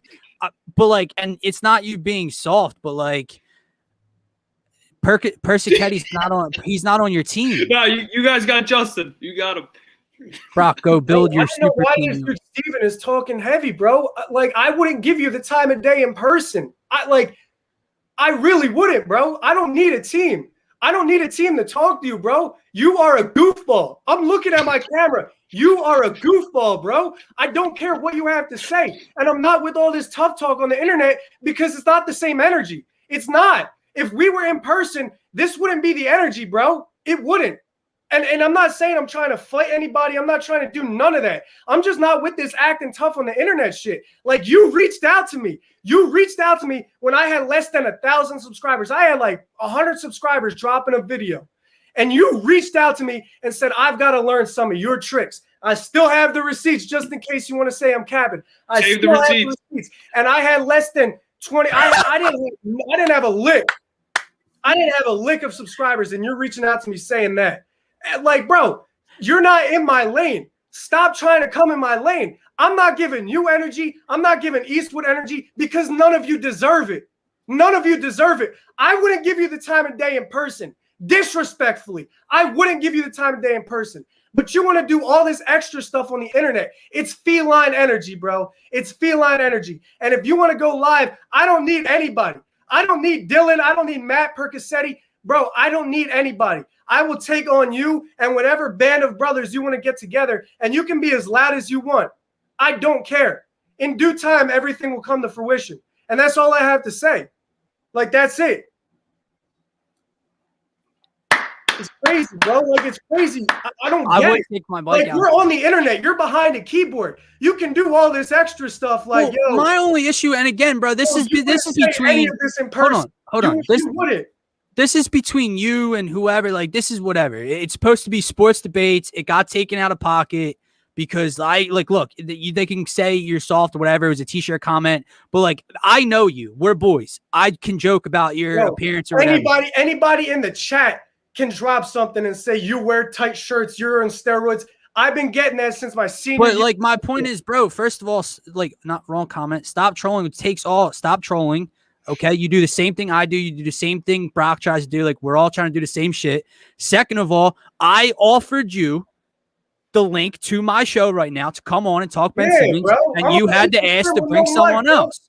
So if you want to spend like, I don't know you, this ain't between me and you, this is between Brock and whoever, but I offered you the link to come on and discuss Ben Simmons and basketball right now. You asked to bring someone on. Yeah, bro. And now you're talking about winner takes all hoops. Bro, you know what's even funnier about that? You can run and get Eastwood now. And I don't care. I've been wanting to see Eastwood. But here's the thing. Eastwood solid, bro. is a grown man with a family, okay, that wouldn't go live with me when I asked him to. And he kept saying, I'll go live with you. I'll go live with you. He never went live with me. So instead, when Ben struggles, what's he do? He runs and finds everybody that has a bad thing to say about Ben. 82 Radio, Stephen Conrad and his buddy. He runs to everybody that has a bad thing to say about Ben. And what did I like, bro? I've been trying to go live. You could have gone live with me. Instead, nothing. He didn't want to go live with me, bro. So now you say, I'll go get DJ Eastwood. That makes him look even worse. He blocked me on Twitter. He wouldn't go live with me. Even when Ben was playing like struggling, he wouldn't go live with me.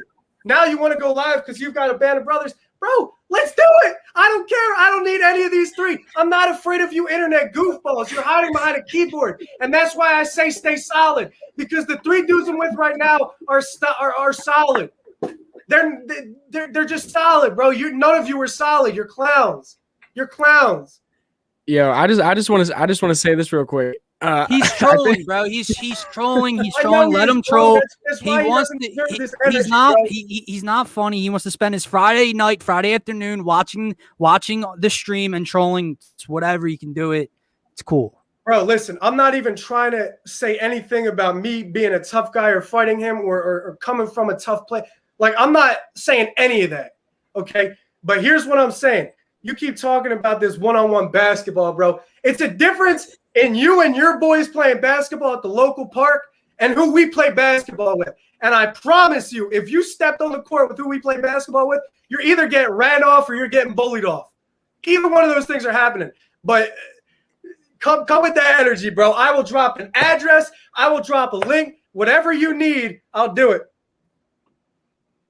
Yeah, I just want to say this is Yeah, this is bro, this has been sure. very entertaining. This has been very entertaining. Of course it is, bro. 'Cause people I've like- been watching this for the I don't know what time I turned this on, but I was like, all right, Brock's going in. I got to keep watching this. Bro, you got Percocet the link. Give Steven the link. Tell him to come in. I asked. He wanted. I got on here by myself. I didn't. I Yeah, know, he's I'm on not it. Get a link. associating you with any of that. I'm saying, Steven, it's cool to chat this. It's cool to chat this. Let me see your face. Present it. Present it. Be Show about me it. the money. Show Be me the He's about money. not going, bro. He's gonna say stay check me solid out. again. Like, you're just gonna dance around it, bro. You're not solid. And the real ones know. Trust me. Sorry, Like, my we've bad. been here for what, 2 hours, 20 minutes, bro. I'm going to the gym. He's at the gym right now. He's at the gym right now. Who is? Steven. Yeah, you get in there, get your weight up. Weight up. Why are you at the gym in a live stream commenting like this? Bro? Yeah, That's he's trolling. I'll be back around Look 5. at him. I'll be back round 5, ironically, when I said I have to leave to go to the gym, bro. You're a clown. Brock, he's Alright. just trolling. On that note, Vibes, it is politics. we're gonna wrap up today's show because people just want to troll. It's not gonna happen. They don't want to go Yo, live. those so- first 2 hours were good though, bro. They were, bro. They were. That was a good little session we had. Y'all were doing a good job. Yeah, Y'all were man. doing a good job. So for myself, for Justin, even though he joined just now, for Listen, Tim, I and joined for because I Brock. did not know what was gonna happen. I was like, I'm gonna come out here support my boys. I don't know what's going on. Also, hold on. I want to make one thing very clear, though. Also, like, because I saw other people mention in the link, this was the point of the Daily Dose to start from, right? And like, guys, if you guys ever want to come on and ask us questions throughout the week when we're live, like, talk to us, discuss whatever, I'll drop the link in the comments, and you guys can come on. That was the main point of the show, to make it kind of live interaction, like call-in stuff. So, on a serious note, let us know, and we'll do that going forward. People just want to troll; they don't actually want to discuss it. It's fine. Hide behind the keyboard. Brock, myself, Justin, again, have a nice night, everyone.